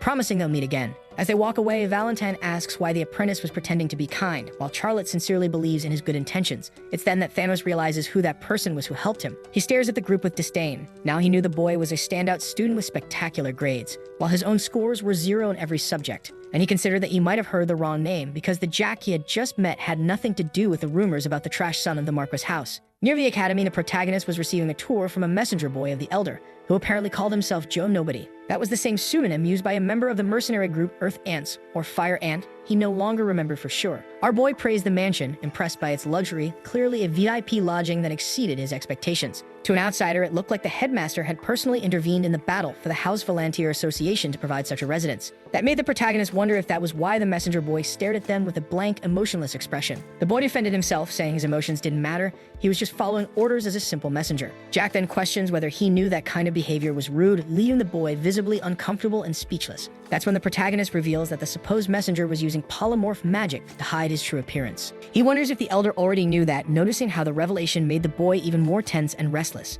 Ignoring the awkward situation, the MC is intrigued by the number of high-circle humans in such a small land. He takes the opportunity to analyze the man before him more closely, making sure he wasn't just another infiltrated spy. When the silence becomes unbearable, the supposed messenger bursts into loud laughter, completely dropping the facade. He asks how the protagonist discovered his true identity, since he had even stopped his mana flow as a precaution. He explains that he came in person because he was curious about the boy who caught the headmaster's attention. There he was revealing himself as Bellamy Cragg, the master of the magic tower of the kingdom of Teslin. In the war between Tulkin and Aslan in his past life, he had stood by the Elder's side, protecting him until the very end. Now, curious, he wanted to know how the boy saw through his perfect polymorph. Jack explains that under normal conditions he wouldn't have noticed, but he had already faced a beast using the same disguise. Speaking so informally to a tower master was disrespectful, prompting Bellamy to scold the boy. But the protagonist doesn't care and steps closer, saying that to earn respect, one must also give it. He argues that he never asked the master to hide his identity, so he saw no problem in treating him normally. With a wink, Bellamy agrees to let it slide this time, joking that it was the boy's fault for being so perceptive. The master then realizes the boy is truly special,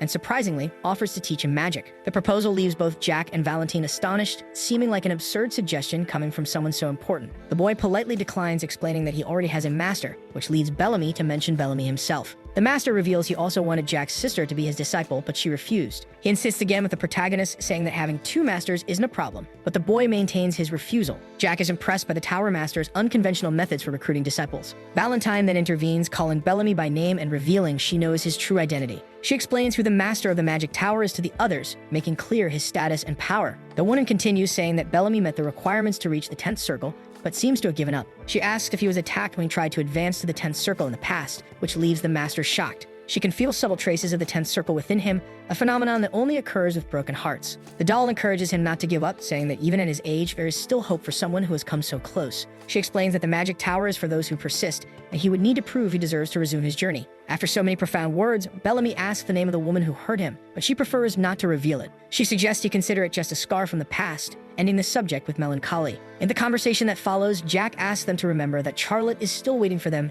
and they need to return. Before leaving, the boy informs the Elder that he will visit on the day of the opening ceremony. He was almost dragged to the magic tower, but Valentine expresses some pity for Bellamy's situation. She comments how one works to death without talent, while the other lives without even knowing his own potential. Her words leave the protagonist slightly offended, since she hasn't taught him anything lately. But the doll knows that Jack has already learned everything she could teach. His use of darkness against Gonzalez proved it. That was the final magic his master had shown him, completing his training. To think Bellamy came from the magic tower just to see the boy was truly surprising. Before crossing the mansion gates, Bellamy makes a point of looking at Jack one last time. He is questioned by one of the maids about what he was thinking, but honestly he didn't know, which leads her to suggest that he had heard something from the headmaster, which was true. Moments earlier, he had been in his office outraged that the old man accepted all the demands of a brat, even though he had nothing against Jack. It was just very suspicious that someone in the second circle had managed to subdue a sixth circle mage alone. To him, the boy was the most dangerous person there. Hearing his arguments, Rommel says he's only looking at one side of the coin. He reveals that the boy brought a girl with him. He was probably planning to spend his days at the academy near her, like anyone going through puberty.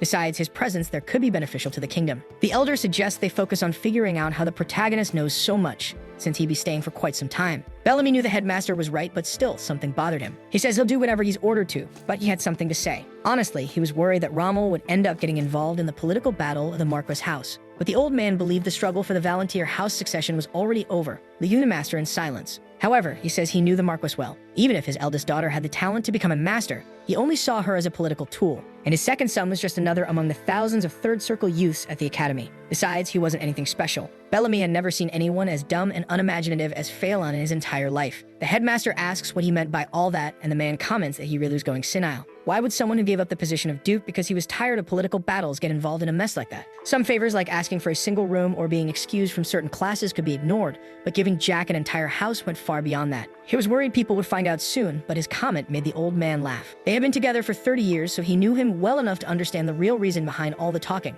Rommel explains that even if it was just a hunch, he believed there would be many benefits in maintaining a good relationship with the boy, which the man found strange, but the headmaster kept smiling. Then he suggests that Bellamy personally visit the house once it was ready to see what kind of person Jack really was. Though reluctant, he decided it was better to accept the proposal. Now, after the whole conversation with the MC, he understood what his old friend had said. His thoughts make him smile involuntarily, prompting the maid to ask if it really happened. And he confirms, explaining that he just remembered something. Inside the mansion, the boy had already won over the maids as well as a chef and 5 bodyguards. With them gathered there, he asked that they monitor him as best as they could, assuring them he'd make it easier for them. First, the boy informs them that he loves meat, so they should prepare plenty for every meal, along with fresh vegetables. He knew it wouldn't be as good as Ron's food, but it would be decent enough. He spoke about food as if it were a very serious matter in scaring the guards. He had to make the most of his new staff. His chef even had his name in the Guinness book, though he looked like a Mongol. As for the guards, there were too many to remember all their names, so he affectionately nicknamed them the 5 Musketeers. The boy teases, asking whether the elder had trained bodyguards or spies, whichever they preferred to be called. Apparently, everyone there had already experienced a mana break at least once, so he informs them that they could learn from the boy who rebuilt his broken circle at the academy. Shocked,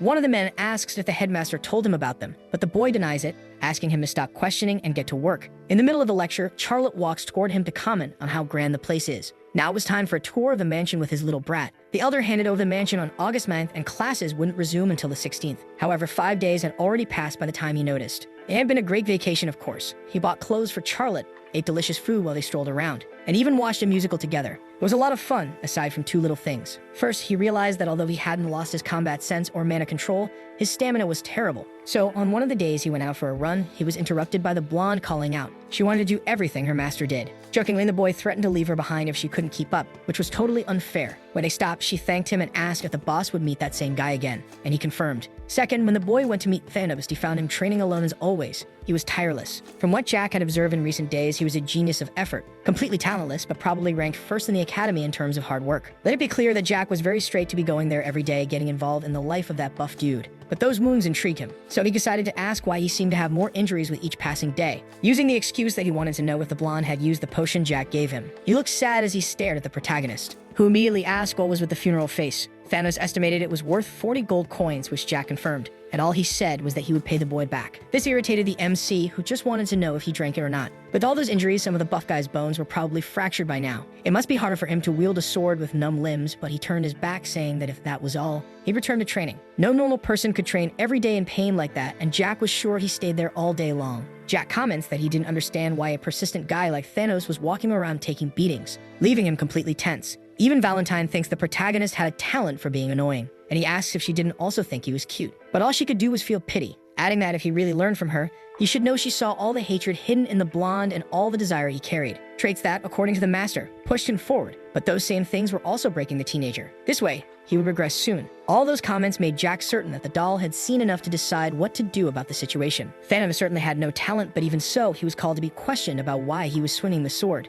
Then he revealed that he wanted to become the strongest swordsman on that continent, which surprised the duo. Before he could explain, Jack burst into laughter in the most disrespectful way possible. Sad about his reaction, the muscular man asked him to laugh all he wanted if he truly thought his dream was that funny. The boy explained that he wasn't laughing at him and asked him not to take it the wrong way. He hadn't been able to figure out what he wanted at all, but now he understood. And he called him approaching to ask if Thanos also wanted to become his little chick. Trying to be helpful, Charlotte ran over to the boys with a jar of water so they could drink. Surprised by how close they were while talking, the blonde man became extremely offended by the boy's offer, who asked if he needed to repeat it. To make sure he heard right, he asked if he really had said little chick, which was the case. Then Jack repeated the question. He didn't really know what little chick meant, but it didn't sound like anything good. In that case, the MC asked if the muscular man would like to be a freeloader, which seemed to make the blonde even more hesitant. Basically, he wanted to turn that teenager into his vassal. When he informed him that he was just a commoner, the mentor received a big "so what" as a response. So Thanos explained that he had nothing of value, much less money. But that didn't matter to the boy. Besides, he had already heard of the Volunteer House and noticed that the young man was very different from the rumors, which was even more irrelevant. Insisting on denying it, the guy asked him to find someone better than a talentless commoner to be his vassal, because he wouldn't be of much help. Jack stared at the guy thoughtfully. It was kind of funny how he worried about him even when he didn't need to, arguing that he wanted to become the best swordsman there, and that's why he wanted him as a vassal. If he thought he wouldn't help, it was because he had already confirmed his own failure. Completely ignoring the mentor, Thanos added that he knew he had no talent for mana. That show of self-deprecation made the protagonist call his attention, saying he was only seeing the bad side of things because he had a talent even greater than mana. Countless people had something like a talent for mana. There were cases of farmers with great skills in that regard who died living normal lives without even letting that talent bloom. Even Jack had dormant talent in mana until he met his master. However, he knew the world he saw was very different from what others saw. He could see the mana veins floating in the air, the same mana that covered his body. But his younger self didn't know what talent was, nor did he have the motivation or thought to put effort into it. That never came naturally, but Thanos had both. That's why he said that not everyone was willing to work that hard. So he shouldn't belittle himself like that, because from what he could see, his talent was greater than anyone's. The words left the muscular man speechless, especially because before he could say anything, an idiot commented, "Wow, this beggar's making friends now." When Jack turned to see who had said that, he saw three brats who shouldn't even be there before the semester started, and the fact that they reminded him of his second brother was enough to make the MC disgusted. Thanos suggested that he leave quickly, being interrupted again by the leader of the three snotty musketeers in front of him. "This beggar must not have heard me. Didn't I tell you not to talk to anyone at the academy?" And he questioned how a mere commoner dared to challenge him, since he believed he had already been beaten enough. The muscular man stepped in front of the protagonist, who remained still, asking again that he leave because this was his problem alone. Realizing the situation, Jack asked if those wounds on his body had been made by the trio. His eyes filled with psychopathy at the conclusion. The red-haired brat spoke again, deducing that the boy had given that high-level potion to the pauper. That intrigued him, because no one but the two of them should have known about the existence of that potion. Crossing his arms, the little one asked if the group had taken the potion he had given the guide, who assured him he would pay for it as soon as possible. He couldn't believe he had been robbed of something he gave the boy just like that. He even thought about cursing the guy in front of him, but preferred to understand what he had to lose to get beaten by trash, like those kids. The new nickname seemed to offend the captain of the bullies. Thanos wasn't interested in arguing about it now and insisted that it was time for Jack to leave before he got hurt. Tired of it all, the MC stated that he wasn't going to leave. Now that he knew they had taken the potion, he was involved in the mess. He ordered the two hidden escorts to come out from wherever they were to handle it, but the redhead played dumb. So without the cooperation of the supposed escorts, Jack prepared to attack, warning that he would take everything the trio had until they showed up. The kingdom of Teslan has 5 true Marquises. Not the nobility granted to circle users, but true nobles who possess some wealth. Among them, the Herman House, which controlled the East, had a very problematic son who would soon graduate from the academy, Dietrich Herman. He had already committed every crime written in a penal code. He assaulted a maid at 13, became a drug user at 14, and lived only for pleasure at 15. There were rumors about him selling substances too, but his future was bright, as he was the heir of his house. So at the academy, surrounded by nobles who were sons of dukes, many watched over him so he could do whatever he pleased. That's why he created a little toy to pass the time. A commoner with no family name who, God knows how, was accepted into the academy. He caught him training alone by chance that day and, as usual, used him as a punching bag. However, amid the stomping, he heard the sound of a bottle breaking. And when he discovered it was a potion, he asked how a beggar commoner like him dared to walk around with something like that. Because of his arrogance, he decided to beat the crap out of Thanos, who didn't fight back at any moment. Back to the present, Jack was destroying all those brats, and Durio was already missing a tooth when he screamed, asking who the hell that boy was. Before he could hit him with a piece of wood, our boy kicked him, disarming him. Charlotte and Valentine were already used to seeing the boy getting into trouble, while Thanos watched with them. He managed to take down all 3 without any help, and even so, he complained because he still had to go back to training his endurance. When he thought it was over, the redhead dragged himself closer to the MC, stating that he was the eldest son of Marquess House. but Jack was only impressed that his escorts hadn't appeared yet. The boy looked confused, as if he truly didn't know what he was talking about, and he kept rambling about how he would never forgive him and would immediately report his actions to his house. However, the sight of the boy ready to stomp toward him ended his speech of power. Then, as usual, our boy stomped on that sausage water, provoking the kid's bodyguards. They finally appeared, ordering him to stop the torture. They were furious, but Jack quickly said they wouldn't have seen that scene if they had shown up when he asked. The men asked if he had any idea who he had just attacked, and the boy didn't really think it was necessary to know. Turning to Thanos, he asked him to remind him of the redhead's name, and the guy whispered, Dietrich Hermann. Even in the worst possible position, the brat had the nerve to face the muscular man and question how he dared to speak his name with the filthy mouth of a commoner. That comment earned him a solid kick in the face, which wouldn't make it any prettier. Jack turned his attention to the hooded men, wanting to know why Thanos had been taking a beating from those three for so long. Full of rage, one of the men charged toward the MC, determined to destroy him. But, as usual, he easily dodged the blow. However, something threw him off. Another henchman was chanting a mana incantation corresponding to the highest class of 6 circle spells. Large-scale explosion magic. If they succeeded, they could wipe out the training field, Thanos, the red-haired boy, and his master together. But our boy feared nothing and began to channel his own blue mana, commenting that the two really did seem like a bunch of criminals. The boy had improved his skills and could now concentrate all of his mana in his hand. Even if the servant wanted to create an explosion, all the magic turned against him. Jack was satisfied with the perfect strike. Everything went exactly as he wanted. However, the man, now in tears, still hadn't given up and was about to attack again. The MC noticed an important detail. The opponent's movement was identical to the first time. The man realized that Jack would attack again with his right hand and by ducking, dodge all the blows. The enemy's movements were far too predictable. Our boy slides under him and hits his chest with a precise punch. After Jack's strike, the servant, even injured, draws his blade and swings it over his head. He steps back slightly, lifts his leg, and knocks the weapon out of the opponent's hands. He was too dumb to even learn a lesson. While he's holding his injured hand, the small one has already circled behind him. A hand wraps around his hooded head, pressing and depriving him of air. His body quickly loses strength, and Jack is surprised by how fast it ends.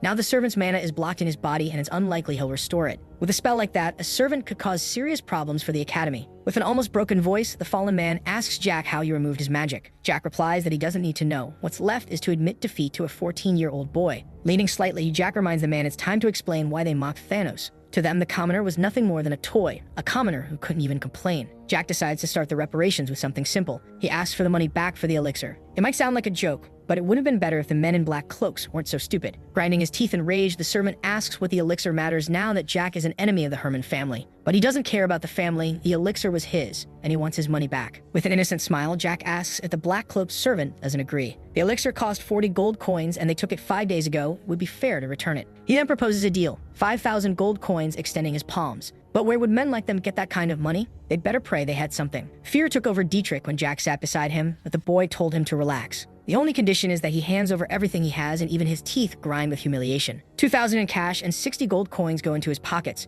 Jack became a rich man in an instant. Mockery escapes his lips. How sad, Dietrich. If you didn't have money, things would have ended badly. It's time to ask who he is, since Dietrich had never seen him at the Academy before. Amused, Jack pats his head like a puppy, pleased by the question. It's a bit late, but it's time to introduce myself, Jack says, mentioning only his name. The reaction is enthusiastic, as everyone already knows who he is, as if he were a celebrity. I'm Jack Valentier, he says, and someone asks if he's Phelan's younger brother. Now it's clear what kind of friends his older brother, the idiot, had. Our boy doesn't usually lay a hand on children, but kids like him are the exception. With a single blow, he shoves his shoe into Dietrich's mouth, whose face fills with tears. You only have a last name. Without it, you're nothing in this world, Jack spits. The little redhead used the mana of high-level mages to transfer it to himself, but he's nothing but a coward. And he warns that he would have thrown them all into the Academy Lake if they were a bit older. Jack's face is furious as he tells them to remember his words and informs them that he lives in a mansion outside the school. If you want revenge, that's where you'll find me. But next time, I won't stop, he threatens. He removes his foot from Dietrich's mouth, noticing that the man had wet himself in fear. Calling the little girl, Jack invites her to go with him, and she agrees immediately. Passing by Thanos, he touches his hand and says the offer still stands. We have a great cook at home. You can eat meat every day, he jokes. Birds circle above the Academy courtyard, and Jack decides to go watch the fireworks festival. In the province of INVICIBLE, the festival takes place 2 or 3 days before the start of the semester. It's a great opportunity to welcome new students even after an unpleasant day. The Academy gathers the Empire's elite, including emperors, dukes, and princesses, where graduating guarantees a promising future, though that status would soon come to an end. Kind of piece of meat, Jack reflects on the past 4 or 5 years. The name of the Teslan Empire was erased from the face of the earth, and he secretly hopes everyone dies soon. Charlotte enjoys the dessert while Jack's mentor pulls him out of his dark thoughts. She asks if he said something out loud, but he quickly denies it, confused about what she's talking about. The mentor refers to the recent attacks on the Academy, openly questioning the effectiveness of the security measures. Although Article 1 of the special law declares all students equal, she notes how ideologies distort over time. With visible displeasure, the mentor admits to having hidden something important: dragon blood and bones. Upon mentioning the Teslan Empire, she triggers in Jack the urge to reveal his past, but he decides to remain silent. The night sky shines with explosions of color when Charlotte interrupts the MC's distraction with questions about his abilities. He replies that he accumulated a lot of experience over the years, prompting her to ask if he had killed many people. Jack calmly confirms, revealing that he came from the future, more precisely 20 years ago. He mentions that Ron was the first to learn this truth, and that his later death was no accident. Offering more truths, the boy says that in this current life, it was the first time he saw Charlotte. In his past life, he only met her in the monster forest, the last refuge of the vampires. When asked about his interest in her, Jack explains that he saw in the girl someone who also wants to fight. He senses a painful past and a heart eager for change in his new disciple. Announcing they would begin training the next day, the boy visibly excites the girl. His plan includes creating a mana heart for her and testing her control, which clearly surprises her. Under the fireworks light, Charlotte thanks him with a glowing face while Jack smiles in satisfaction. He knows the future challenges will be difficult, but decides that now is not the time to think about them. Meanwhile, in his quarters, Dietrich destroys his room in a fit of uncontrollable rage. The noble repeats the protagonist's name with hatred, trembling in fury as he remembers the boy's terrifying stare. Amid smashed objects, he screams to himself, questioning how a mere 14-year-old boy managed to make him feel such fear. Vowing revenge against the boy, his labored breathing and uncoordinated movements reveal his complete emotional breakdown. On the second day of the semester, the young hero searches for Ron, driven by longing for his friend's delicious steaks. His body begins to tremble inexplicably as sudden dizziness hits him. The red sauce Charlotte used is, in fact, human juice. With a pale face revealing his discomfort, the protagonist still asks the girl if she's enjoying the meal. She responds with genuine enthusiasm, but the boy's attention is drawn to Thanos, sitting alone and dejected at the gate. Sensing the young man's presence, he briefly lifts his head before lowering it again, murmuring a request for help. The hero immediately invites the boy inside, offering food and shelter, a gesture that makes the blonde burst into tears. Not wanting to embarrass the emotional young man, the clever boy jokes that the cook must have overdone the onions. The next day, Thanos tries to apologize for his behavior, but the generous boy reassures him that it's no problem. The protagonist consciously avoids asking about the reasons, respecting the boy's privacy, though he suspects the influence of some elixir. While watching the muscular guy train with impressive dedication, the young master is interrupted by Charlotte's arrival. Dressed properly for training, the determined girl shows she is ready for the promised lesson. With a smile on his lips, the experienced teacher also prepares, beginning yet another journey of learning with his devoted student. By late afternoon, Charlotte was completely exhausted, lying on the ground without strength. Jack praised her, saying she did an amazing job that day,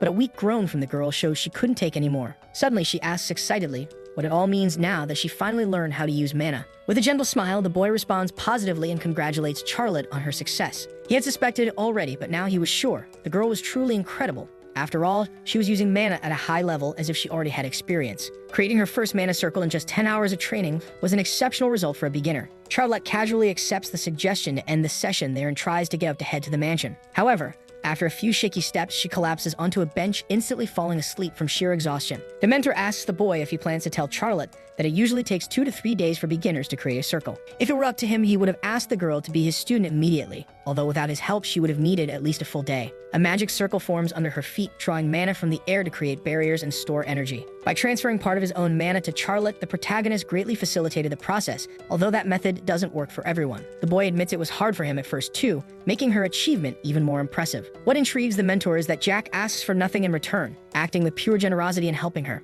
Noticing Thanos, the boy comments in surprise that he's crying again, making the young man quickly wipe his tears. The master observes his suspicious behavior, easily deducing that he feels limited and frustrated with his progress. Thanos is visibly depressed, unable to properly answer whether he has given up, while envy burns in his heart. He hopes at least the girl doesn't have a talent for swordsmanship, so he won't be inferior in absolutely everything. Jack asks if he thought it would be easy to become the greatest knight of the Western continent, making Thanos fall to his knees in tears. The protagonist sighs heavily, looking at the huge man. How could someone so grand be such a crybaby? With his questions, Jack tries to cheer the man up, saying that Best Knight wouldn't give up because of a girl. Gently caressing the blonde's head, he tells Thanos he can still achieve his dream, but he will need to persist. It's the first time someone truly believes in him, awakening emotions never felt before in the knight's heart. No one ever took his dream of becoming the best knight seriously. Everyone laughed at him for being so naive, but he never gave up. Jack understands that situation, since he went through something similar in his family, so he asks what the problem is. Thanos extends his hands and grabs the boy's, thanking him for believing in him, something that touched him deeply. Without showing much, Jack simply advises him to keep trying because acquired skills never betray. While thinking about how to help the knight, the snap of branches is heard behind him, as if someone stepped on them. Thanos' huge body realizes that the boy is alert to something, but who could be there at that moment? a familiar feeling invades Jack and he doesn't like it at all. It's as if he's on everyone's radar when he's most vulnerable. It was like an unwanted guest had arrived at the worst possible time. Thanos watches as Jack fixes his gaze on the horizon,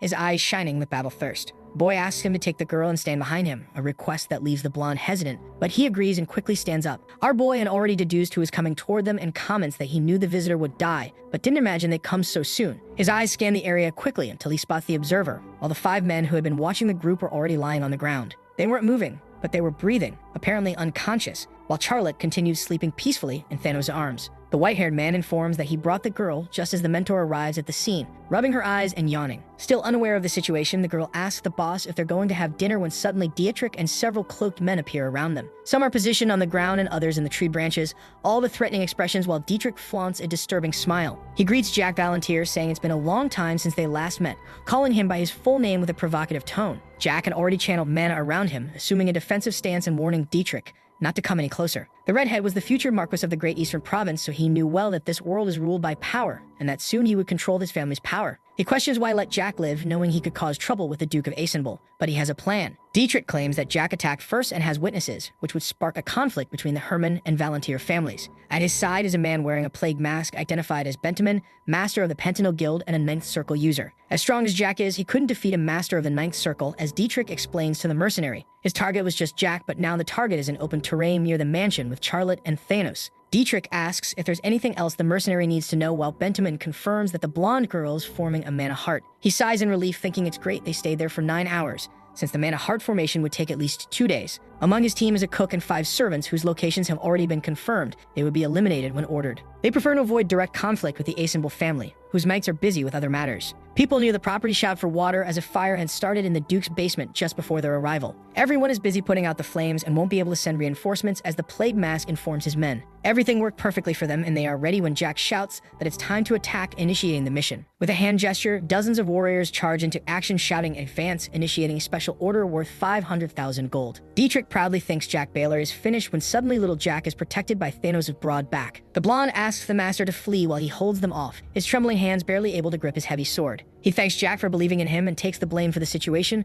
promising to hold them back so they can escape. Their willingness to protect him is unexpected for Jack, who begins to smile, finding them adorably foolish. Where else would he find people like this, he thinks, feeling a warm emotion so different from his past life where he died alone. Pushing his shoulders back, he steps forward and tells them not to worry and to stay behind him, promising to protect everyone. With confident steps, he approaches Dietrich, thinking that if they want to die, nothing can be done. The boy begins to gather mana to blow them all up, but is interrupted by his mentor, who pinches his cheek and asks him to stop. She descends to the ground in front of Dietrich, leaving Jack confused as to whether she intends to eliminate them herself. The arrogant noble does not understand why the doll moves and speaks when her eyes begin to glow like lanterns. Her hair rises as particles of light fly toward Dietrich, making him close his eyes and complain that he cannot see. An adult woman now stands before him, enveloped in smoke that covers her, revealing a great heroine from the past. The one who raised the continent and humanity to the top of the pyramid returns after a 400-year hiatus, leaving Dietrich perplexed. Tilting his head, the protagonist shows satisfaction at his mentor's return and tries to greet her. Before he can finish his sentence, she punches him in the face, causing a cry of pain as he falls to the cold ground. Rubbing his injured face, the boy asks why he received that, not understanding the reason for the aggression. The one explains that it is punishment for his inappropriate behavior, reminding him how he ignored her opinion and dragged her out of the cave. At that time, the young man did not care about her feelings or words, acting selfishly. Even while being scolded, he remained seated with a satisfied expression, admiring her and thinking about how much he missed her. After agreeing with the punishment, the boy points to Dietrich and firmly demands that he hand over his coat. The noble clearly is not pleased with the request, but after being publicly humiliated, he relents and throws the garment. Carefully dressing his mentor with the coat, the boy comments that it's cold outside, showing concern. He states that he does not regret taking her out of the cave, holding on to his conviction despite the criticism. When asked again if he regrets his actions, he insists that he did what was necessary and that everything turned out fine. The mentor asks if he wished to die peacefully in that place, to which he replies that he knows her better than that. The boy argues that people are like animals following desires and that his master expected a different world. There is no distinction between humans and other races, and he knew she secretly wanted to leave the cave that day. His protector had made mistakes in the past, trusting those she shouldn't have, and ended up trapped in her own creation. Dietrich and his men show visible fear in the face of the situation, while the mentor seems to feel a debt to her pupil. The young man initially barely understands her words, thinking she only saw him as an annoying child. Happy to hear what she said, he accepts the disguised compliment, watching as black smoke begins to swirl in her hand. The woman powerfully gathers mana, apologizing in advance for what she will do since they came to kill her student. Dietrich, in a panic, orders his men to attack immediately, not understanding the danger they face. The master recites an ancient spell as black resin drips to the ground and stains the sky, distorting the surrounding reality. The protagonist can barely see the mercenaries through the purple mist gathering above the woman's head. She continues the incantation, announcing the return of the resin to the world as a shadowy skull appears behind her. Somewhere far away in the Tulkun Empire, the master feels a sudden disturbance, as if he had experienced that unpleasant sensation before. For a moment, he wonders if it was just an illusion. Something is clearly wrong with the flow of mana around him. In the Black Sea, intense discussions take place among hidden figures, completely certain in their convictions. The past and present soul energy are undeniably identical, belonging to Valentine Milos as evidenced by the magical traces. The dragon still carries in his chest the wound left by that woman, whose memory haunts the cloaked man who tries in vain to forget her. The admirable longevity of the woman who has ruled their world for 410 years defies all logic, leaving them perplexed. The protagonist's amber eyes reflect the mentor's spell as the black tar transforms into a skull that opens its jaws. The piercing scream of the skull hits Dietrich and his group, where only the mage's black silhouette with flaming eyes can be seen. A shockwave of the attack scatters all who dared to advance, leaving the noble with his mind clouded by pure terror. A strange sensation in his legs alerts him. Around him, mercenaries writhe in agony as they watch their limbs disintegrate into dust. When his own legs begin to vanish, Dietrich finally understands that he is facing inevitable death. His trembling hands start to crumble as a skeletal hand reaches out toward him, making him crawl backward in panic. In desperation, he offers fortunes to save his life, but the mentor ignores his increasingly frantic pleas with disdain. His body dissolves into particles that fly into a glowing portal in the sky, while Charlotte covers her mouth in shock. The girl sees Valentine as a final boss, frightened when the woman extends her hand only to gently pat her head. The powerful mage introduces herself as the mentor of that stupid student, asking them to take care of him, when Thanos surprises everyone. The blonde places a hand on his chest and corrects her. Jack is not stupid, making the mentor smile and admit her mistake. Playfully, the boy activates his childish narcissistic side, being pushed with a finger by the master, who laughs at his immaturity. Before they leave, Jack tells Charlotte to drink his juice stored in the kitchen and asks Thanos to take care of the unconscious ones. When the little vampire complains about pain in her legs, asking to be carried, the blonde sighs but eventually gives in. As they say goodbye, the protagonist comments on the loyalty of his friends, smiling before asking the mentor about the important matter. Valentine Milos stands before the protagonist with a serious expression, revealing that she has reflected deeply on his earlier words. She asks if the boy has already forgotten what he said to the man, even though she was present during the entire conversation through Charlotte's arms. The mentor had heard everything about dragon blood and bones, raising suspicions about a connection to immortality research. Her expression shows concern as she considers that the heterogeneous experiments may be an extension of those forbidden studies. The boy nods in confirmation, stating that she is on the right path with her logical deductions. He explains that humanity's desire for eternal life has always been accompanied by the wish to maintain youth and health. During archaic research on immortality, an elderly scientist proposed a radical approach. Instead of living forever, why not live like dragons? Long-lived races like vampires and dragons have radically different biology, with cells aging at a different rate. The protagonist describes chaotic laboratories with blood-stained papers, where cross-species experiments yielded partial results. The heterogeneous combination failed to produce immortality, but allowed humans to absorb powers from orcs and elves at a terrible cost.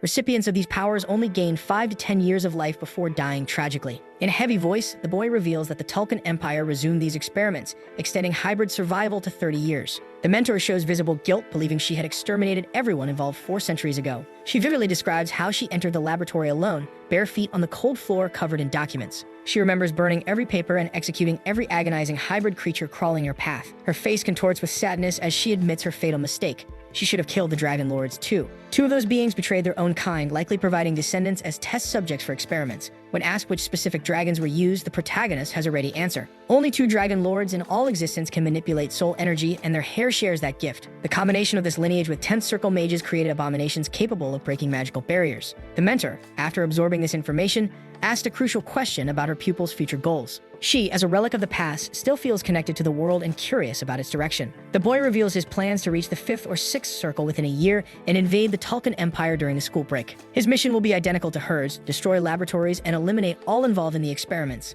Meanwhile, poor Thanos struggles to carry all the unconscious servants at once. The mentor pulls at her sleeve with a thoughtful gesture and questions whether they really need to wait for the break to act. Her question surprises the disciple, who hesitates before responding, confirming to Valentine that he is genuinely her student. With a sharp look, the boy reminds her that she herself promised not to interfere in worldly affairs, treating this as a personal duty. Now she reconsiders, believing in her obligation to ensure the experiments are eradicated once and for all, even if she must act directly. This means she intends to depart immediately for the Tulkun Empire, and nothing can stop her after all as a mentor. Her authority is unquestionable. Destroying that laboratory will cause a massive crisis among radicals seeking to unify the continent through interracial experiments. The protagonist realizes that she has overcome the sorrows of the past, while he still carries that resentment alone. He then makes an unexpected request. that she open a dimensional space to retrieve a specific sword. Without hesitation, the woman waves her hand, creating a purple rift in the air from which emerges a blade of singular beauty. The Solarian sword, forged by the king of the dwarves and crafted by mermaids, shines familiarly in the young man's hands as he handles it with intimacy. Valentine also pulls out a white mask with intricate patterns,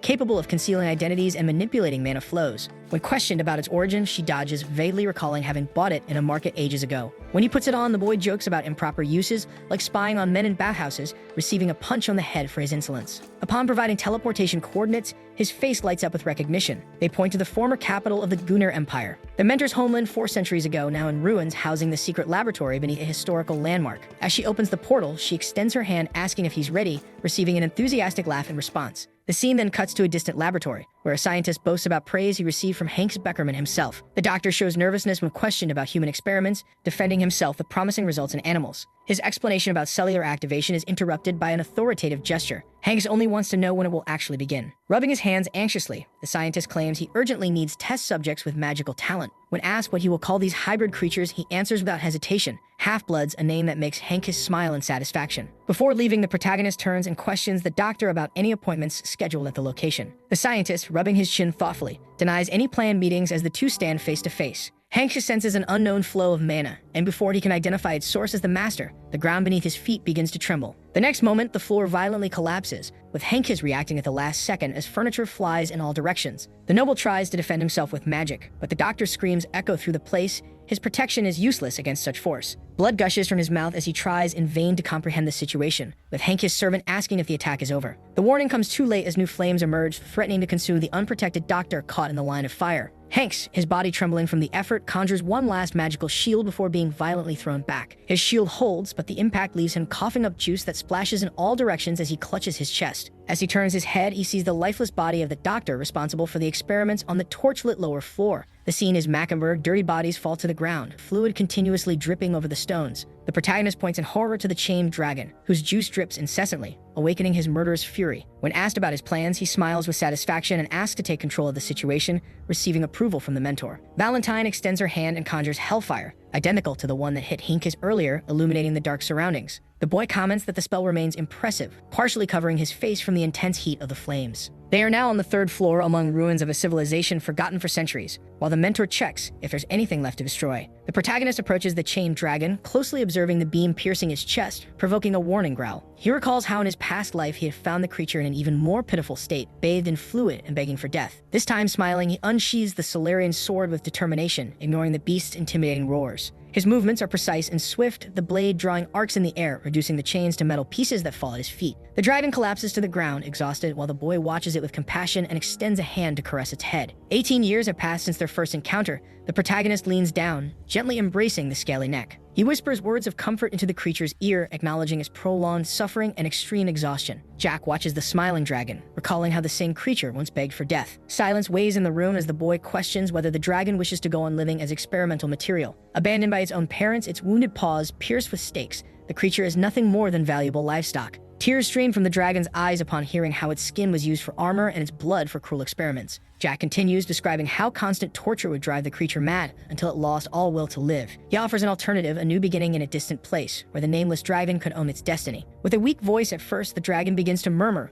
until letting out a powerful roar, declaring its desire to live. The boy contrasts this scene with his past, when he had to kill the previous version of this creature out of mercy. As he proposes to take it home, Jack turns to the mentor, who responds with silence and a nod, also captivated. The moment is interrupted by Hanks, whose furious voice makes the dragon tremble in fear upon recognizing his tormentor. Ignoring the threats, the pair continues their conversation as if the noble didn't exist, further inflaming his rage. When Hanks advances with 10th circle magic, Jack merely smiles, provoking greater fury in the man who considers himself the strongest. The boy's expression shifts to a murderous gaze, releasing energy pressure that makes the adult instinctively retreat. With a precise knee strike, he breaks the opponent's sword, who stammers in shock upon recognizing the energy of darkness. As the student advances relentlessly, the mentor watches intently, without interfering in the one-sided battle. The scene turns to chaos as the boy, driven by contained fury, reduces the enemy's weapon to shards. The scene ends with the noble being hurled against the wall, while the dragon watches everything with renewed hope. Hank's body leaves a massive crater in the wall before rolling unconscious across the floor. Jack approaches with a disappointed expression, barely believing that the strongest man on the continent would fall so easily. Clutching the broken sword, Hank tries to get up and asks in a trembling voice who that unknown man is. The boy merely laughs, making the noble shudder. That scornful laughter sounds more terrifying than any threat. In prophetic tone, Jack declares that he knows someone, the knave Thanos, who will one day become the knight capable of defeating the blonde. Furious at the prophecy, the noble attacks even unarmed, while the protagonist remains still, sword calmly pointed. His amber eyes reflect malice as they shift between the dragon and the opponent, analyzing the scene with coldness. When Hankus tries to draw another weapon, Jack moves swiftly. A precise strike sends the noble's hand flying through the air, juice gushing out. The boy's terrifying gaze seems to say that Hankus is still too weak, provoking both pity and contempt. Turning the noble into a punching bag, Jack delivers precise kicks until the man collapses on the stone floor. While cleaning the bloodstained sword, he suggests that Hankus gets stronger. It will be more interesting when they kill him. Jack reveals intimate knowledge about the faction of the Prince of Tulkun, whom Hankus serves, predicting his bloody end. Upon noticing Hankus' disciple trembling in fear, the boy recalls memories from his past life. He remembers when he previously killed Hanks and a knight, probably Marangos, tried to avenge him, losing his head. With twisted glee, Jack uses the glowing chains that once restrained the dragon to amputate the disciple's arm. The mentor asks if he's finished, receiving confirmation, but with a note about one thing worth taking. Teleporting to the mansion's courtyard, Jack removes the mask with a bored air before letting out a restrained laugh. His expression alternates between amused and utterly indifferent, as if already accustomed to the violence. Turning to the dragon, he asks its name. The animal, still on the ground, lifts its gaze and murmurs in a trembling voice. Shell Bahamut, the syllables come out haltingly, filled with restrained emotion after years of suffering. The boy gently strokes the dragon's scales, questioning the meaning of the surname given by the parents who abandoned it. Your name is now just Shell, Jack declares firmly, staring at the creature with a gaze that blends protection and authority. The dragon, now called Shell, accepts being taken to a room where its wounds are treated before falling asleep, exhausted on soft cushions. Valentine Milos is sitting cross-legged, questions her apprentice about his plans regarding the Dragon Lords. The boy responds with uncertainty about who should bow first, suggesting it would be interesting if the strong came to the weak. His eyes shine with an expression the mentor recognizes as care, the same care he shows for her. Jack does not hide his admiration for the woman who surpassed the human lifespan by 4 centuries and built the foundations of the current world. Kneeling, he holds her hands and promises to deal with the Dragon Lords when the time comes, sparing her from further sacrifices. After a long silence, Valentine agrees, rising to take a bath while Jack observes her dusty cloak hanging on the rack. When he sees her return from the bath with damp hair over her shoulders, the boy showers her with compliments, receiving a recommendation to bathe as well. Upon removing his shirt, he reveals a child's torso marked with scars, using elixir to heal recent wounds, already showing some dependency. When asked about his plans for the night, he sits on a chair by her bed, responding evasively until he notices her concern. Momentarily turning into a whining child, he exaggerates his pains, revealing that Ron told him how she watched over him for 3 days. Now it's his turn to care for the mentor who always loved to sleep, watching her peaceful face as he covers her with a blanket. In the silence of the night, he reflects on what it would have been like to meet her 400 years ago when she was born, a thought that makes him blush. Kneeling on the bed, he gazes at the one the world calls a terrible necromancer, but who to him is the most beautiful sight. Many hours before the current events in the dungeons of the Duchy of Ulz, a shackled man questions the Lord of the Tower whether it was wrong to have spied on the leader for 10 years. The leader always showed care and affection for him, making the betrayal even graver in the eyes of the Tower Lord. The prisoner smiles insolently despite being bound and without his mana circle, showing inexplicable confidence. He taunts the Tower Lord, asking whether he truly ignores the truth or merely pretends not to know. Brutus suggests they reflect on the last 10 years, questioning why so many 10th Circle mages abandoned the kingdom. The tone becomes serious when he mentions the false pretenses used to recruit mages supposedly to clear monster-infested forests. The Tower Lord threatens that the prisoner will talk once the torture begins, but receives only hysterical laughter in return. The prisoner's confidence raises questions. Why had he not been tortured already if he was considered a traitor? His untouched appearance after 5 days in prison contrasts with the treatment usually given to the kingdom's enemies. The Tower Lord begins to wonder whether the kingdom itself is already corrupted from within as he ascends the stairs, disturbed. 4 hours later, a mysterious fire breaks out in the dungeons at the exact moment Dietrich plans to attack Jack. Upon arriving, the Tower Lord finds only ashes and assumes Brutus burned to death. The next morning, the presence of the dragon Shell causes mixed reactions among the protagonist's allies. Charlotte shows discomfort upon seeing the creature, while Thanos nervously points and asks if it is really a dragon. The protagonist explains that Shell is different from the monsters they know, trying to calm everyone down. The dragon appears frightened, trembling like a cornered animal, until the boy soothes him with a gentle touch. He assures Shell that no one will hurt him while reflecting on how established truths are not always absolute. Indeed, an ordinary sword would never be able to wound a dragon, as these terrifying creatures are called blessed beasts for a reason. Most likely, it was Hannes Beggar who used Shell's body for cruel experiments, but the protagonist did get payback with a kick. Naturally, the dragon now fears the boy after witnessing what he did to his tormentor, looking at him with strangely reverent eyes. The boy reflects that Shell seems to see him differently now, as if his appearance had changed after sleep, though he still considers himself attractive. As he removes his hands from the dragon's face, the boy notices how the creature bows its head in submission, a stark contrast to its past existence. In his previous life, Shell was so broken he merely lay in puddles of fluid, without strength or hope, though the current situation isn't much better. The protagonist feels deep pity as he strokes the scaly face, estimating that the dragon is about 8 in human developmental years. He ironically realizes that only unhappy and needy creatures seem to gather around him, forming an involuntary circle of the downtrodden. The mentor then channels healing magic into the dragon, leaving the 3 onlookers in awe as they watch its paws regenerate within seconds. But the process doesn't end there. Valentine continues the transformation, causing Shell to scream in anguish as his limbs twist into a human form. Emerging from the metamorphosis is a delicate-looking girl, making Charlotte cling to Thanos in fright as the mentor smiles in satisfaction. The protagonist can't help but lose his gaze in the mentor's new form, who quickly brings him back to reality by reminding him of the semester ceremony. He warns the now human Shell that they'll return soon, instructing her to rest while remembering to ask about dragon diet.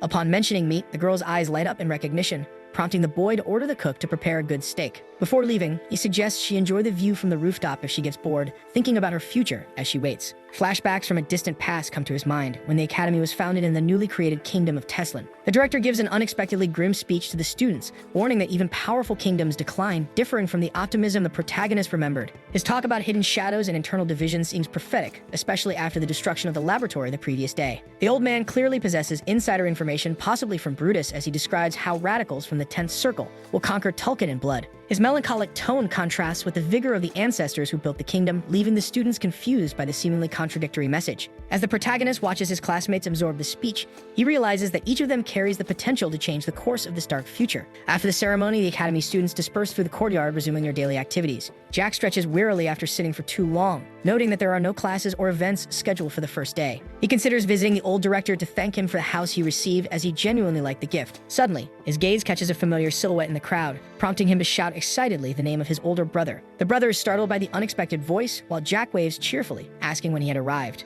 The response is a dry murmur, yesterday, as the older brother dodges his touch, keeping his distance. Ignoring the coldness, Jack pats him on the back, insisting he at least greet him politely. He argues that they share the same blood, but his gaze becomes threatening when the brother remains reluctant. In a low tone only the older one hears, Jack whispers that he could dismember him right there if he didn't show the minimum respect. Immediately after, he shifts to a relaxed attitude in front of the others, loudly saying he didn't want to delay him. With a friendly pat on the shoulder, Jack lets him go join his friends, but Phelan runs off as if fleeing. Charlotte arrives beside Jack, observing the scene and asking if that was a friend, receiving a negative response. She is confused when he mentions they are blood brothers, prompting Jack to explain that family ties don't necessarily mean affection. The girl then gives an intrigued look, pressing to know what she represents to him with her cute expression. Jack is flustered by the direct question, joking if she was already entering puberty with such deep inquiries. His sincere answer, that she is indeed family, lights up the little vampire's face, even though he usually doesn't show feelings openly. To the protagonist, family are those he chooses to protect and care for, now including the mentor, Thanos, and Charlotte. Meanwhile, Phelan quickly distances himself from the group of friends who comment on the brothers' strange behavior. A friend notes that Jack seems to have psychologically dominated the older one, completely reversing the dynamic they used to have. Phelan doesn't understand his own reaction. Why does he still feel fear of the brother he once saw only as a toy? These thoughts make him quicken his pace, confusing his companions who suspect some kind of mood disorder. In a burst of anger, Phelan turns back to confront Jack, but freezes when he faces his brother's confident and dangerous posture. Unable to articulate the challenge he had planned, he averts his gaze and lowers his head, defeated before even beginning. Jack remarks with disdain that he has become boring, noting how his brother trembles even after overcoming his fear of water. Something new was pulsing in his chest, a mix of hatred, fear, and an unknown emotion he had never felt for anyone before. That was why he hadn't realized he was now hurt, grabbing the cold cookies while reflecting on Brutus's death. The news didn't surprise him at all. On the contrary, he questioned the old director about what exactly the problem was. The old man was perplexed by the boy's indifference, who clearly didn't care whether Brutus was alive or dead. Realizing the conversation wasn't going anywhere, Jack changed the subject to thank him for the property, especially praising the chef whose dishes had charmed Charlotte. The director's silence about Brutus's death remained strange, but before Jack could leave, the old man called him back. With cookies nearly falling from his mouth, the boy heard the unexpected proposal. Transfer to the Magic College, clearly influenced by the tower's owner. Jack revealed he never intended to attend regular classes, but the director warned about changes in academy rules next year. The old man proposed a deal. If he switched to magic, his course load would be reduced, but Jack insisted on only 1 day of classes per week. After negotiating, they settled on 2 days, with the boy making clear that he only wanted the diploma, not the knowledge. His true motivation came to light, to access the academy's treasure, where 400-year-old magical weapons were kept for graduates. Although he doubted the sword he needed was still there, Jack considered the possibility of Bellamy Craig forging a superior weapon. Realizing that both Bellamy and the director wanted to recruit him, Jack found the situation amusing. He was not subordinate material. When the director suggested he could make him a marquis if he proved his talent, Jack burst into laughter, clutching his stomach. After calming down, the boy politely declined the noble title. Becoming a marquis had never been part of his plans. The boy wants to leave, but the old man calls him again. He apparently knows something, as he asks if any incident occurred in the village yesterday. Recalling the servants passed out on the floor, he claims that nothing happened. The director's questions sound like an interrogation. Jack explains he went to check on the employees because they hadn't prepared the food. Thamus took everyone inside so they wouldn't stay out on the street. He didn't ask what happened, but it seemed to be a fight among them. To the old man, it sounds like a flimsy excuse. The director accepts the explanation with a paternal comment. Kids grow up fighting anyway. Jack leans forward to leave. As he exits the office, a painting catches his eye. It shows a girl striking a horned man. Valentine remains in the office. The director, hearing her, reflects deeply. His political instincts, sharpened over decades, are not easily deceived. In his entire life, the old man had met hundreds of aristocrats and kings, but never felt an aura like Valentine Milos's. The master touches the flowers near the window, saying the director's speech was impressive. Her movements are unusual. Even the way she approaches the window is singular. The director is certain she's a unique woman without equal. Valentine suggests that the position of general would suit him better than that of academic director, perhaps in the past when he still fought. Like Bellamy recently mentioned, there are many talents in the Tesla empire. Can he, as director, protect them all? Her majestic gaze captivates the director. She asks if he has thought about it. Lost in his response, he's interrupted. The door bursts open. Jack has returned to fetch his mentor. She complains about the oaf, saying she was already leaving. The boy justifies that he was worried about her delay. On the streets, Valentine draws all eyes as she passes. Vendors offer bread and tea, but she declines with creative excuses. As of today, I'm allergic to flour. I've had enough tea already. The refusals disappoint the merchants, but she seems used to such attention. Perhaps the director wanted to make her his student. It's all written on his face.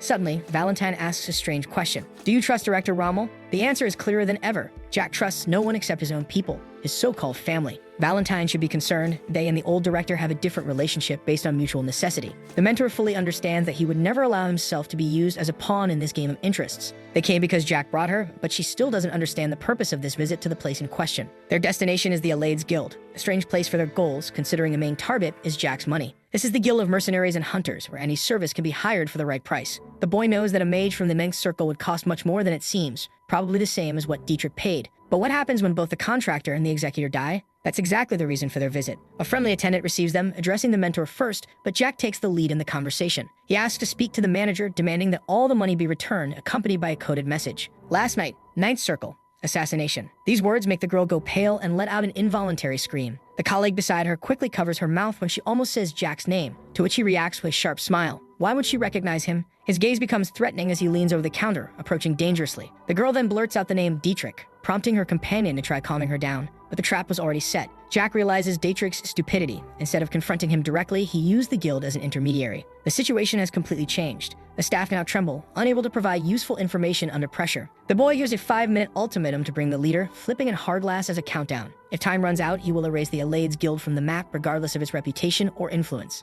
Valentine seems confused by her pupil's determination to destroy an entire established organization. Jack explains that many of these guilds in the Empire are mere intermediaries, not truly independent institutions. His real motivation is to find out who Dietrich hired, but the attendant's reaction has already revealed a lot. She clearly recognized him and was shocked to see him alive, a sign that she knew about the assassination contract. Using a guild to kill an aristocrat is like announcing the crime to the world. That's why Jack thought Dietrich would act personally. Everyone in the guild looks at him as if seeing a walking corpse, including those who refer the job to Dietrich. The office door opens, revealing the manager calmly eating grapes until he hears the news of the visit. His expression twists upon hearing Jack volunteer, his eyes darkening in disbelief. How is he still breathing? The attendant, clutching her dress nervously, repeats the boy's threats about annihilating the guild in 5 minutes. In 34 years of his career, the leader has never faced a situation like this. The Pentanel Guild, the Plague Mask Assassins. They never fail. Their leader is a mage of the Ninth Circle, yet the target is still alive. There is no time to deliberate. When the hourglass sand is almost gone, the leader finally appears, nervously rubbing his hands on his pants. He introduces himself as Avero, leader of the Alaids Guild,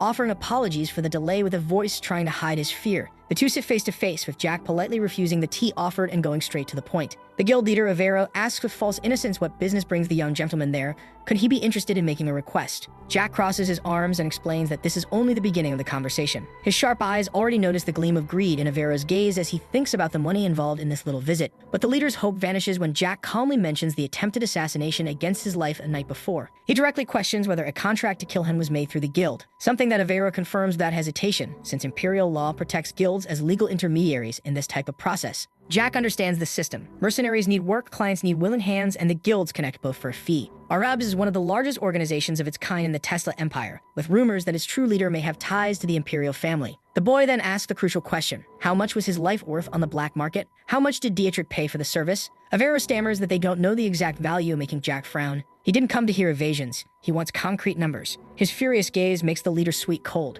Jack hates repeating orders, and he's already losing patience with the evasions. Valentine watches everything with a scowling expression while Avero tries to divert the subject to contracts, legal clauses, and commission fees. The boy interrupts with a kick that nearly hits the leader. He didn't come to do business, but to collect a blood debt. Those involved in the plot are already dead, but the contract money is still in play, and Jack wants every coin returned. He gives an ultimatum. Avero has 1 week to return the full amount paid by Dietrich. A single missing gold will mean the end of the guild. Before leaving, Jack issues one final warning. No cent is to be diverted as an administrative fee. He'll know if there's a discrepancy. Avero remains silent, but his pale face shows he understands the gravity of the threat. There is no room for error. As they descend the stairs, Jack comments to his mentor that the conversation was productive. He will conduct his own parallel investigations. Back in the room, the staff crowd around the leader, who collapses onto the couch in despair. Between groans, he regrets having accepted Dietrich's request. Aristocrats killing aristocrats always bring trouble. His cry of regret echoes through the guild as he realizes he messed with someone far above his level. So the video ends here. If you don't want to miss the next part, activate the notification bell, and see you next time on Tob's channel.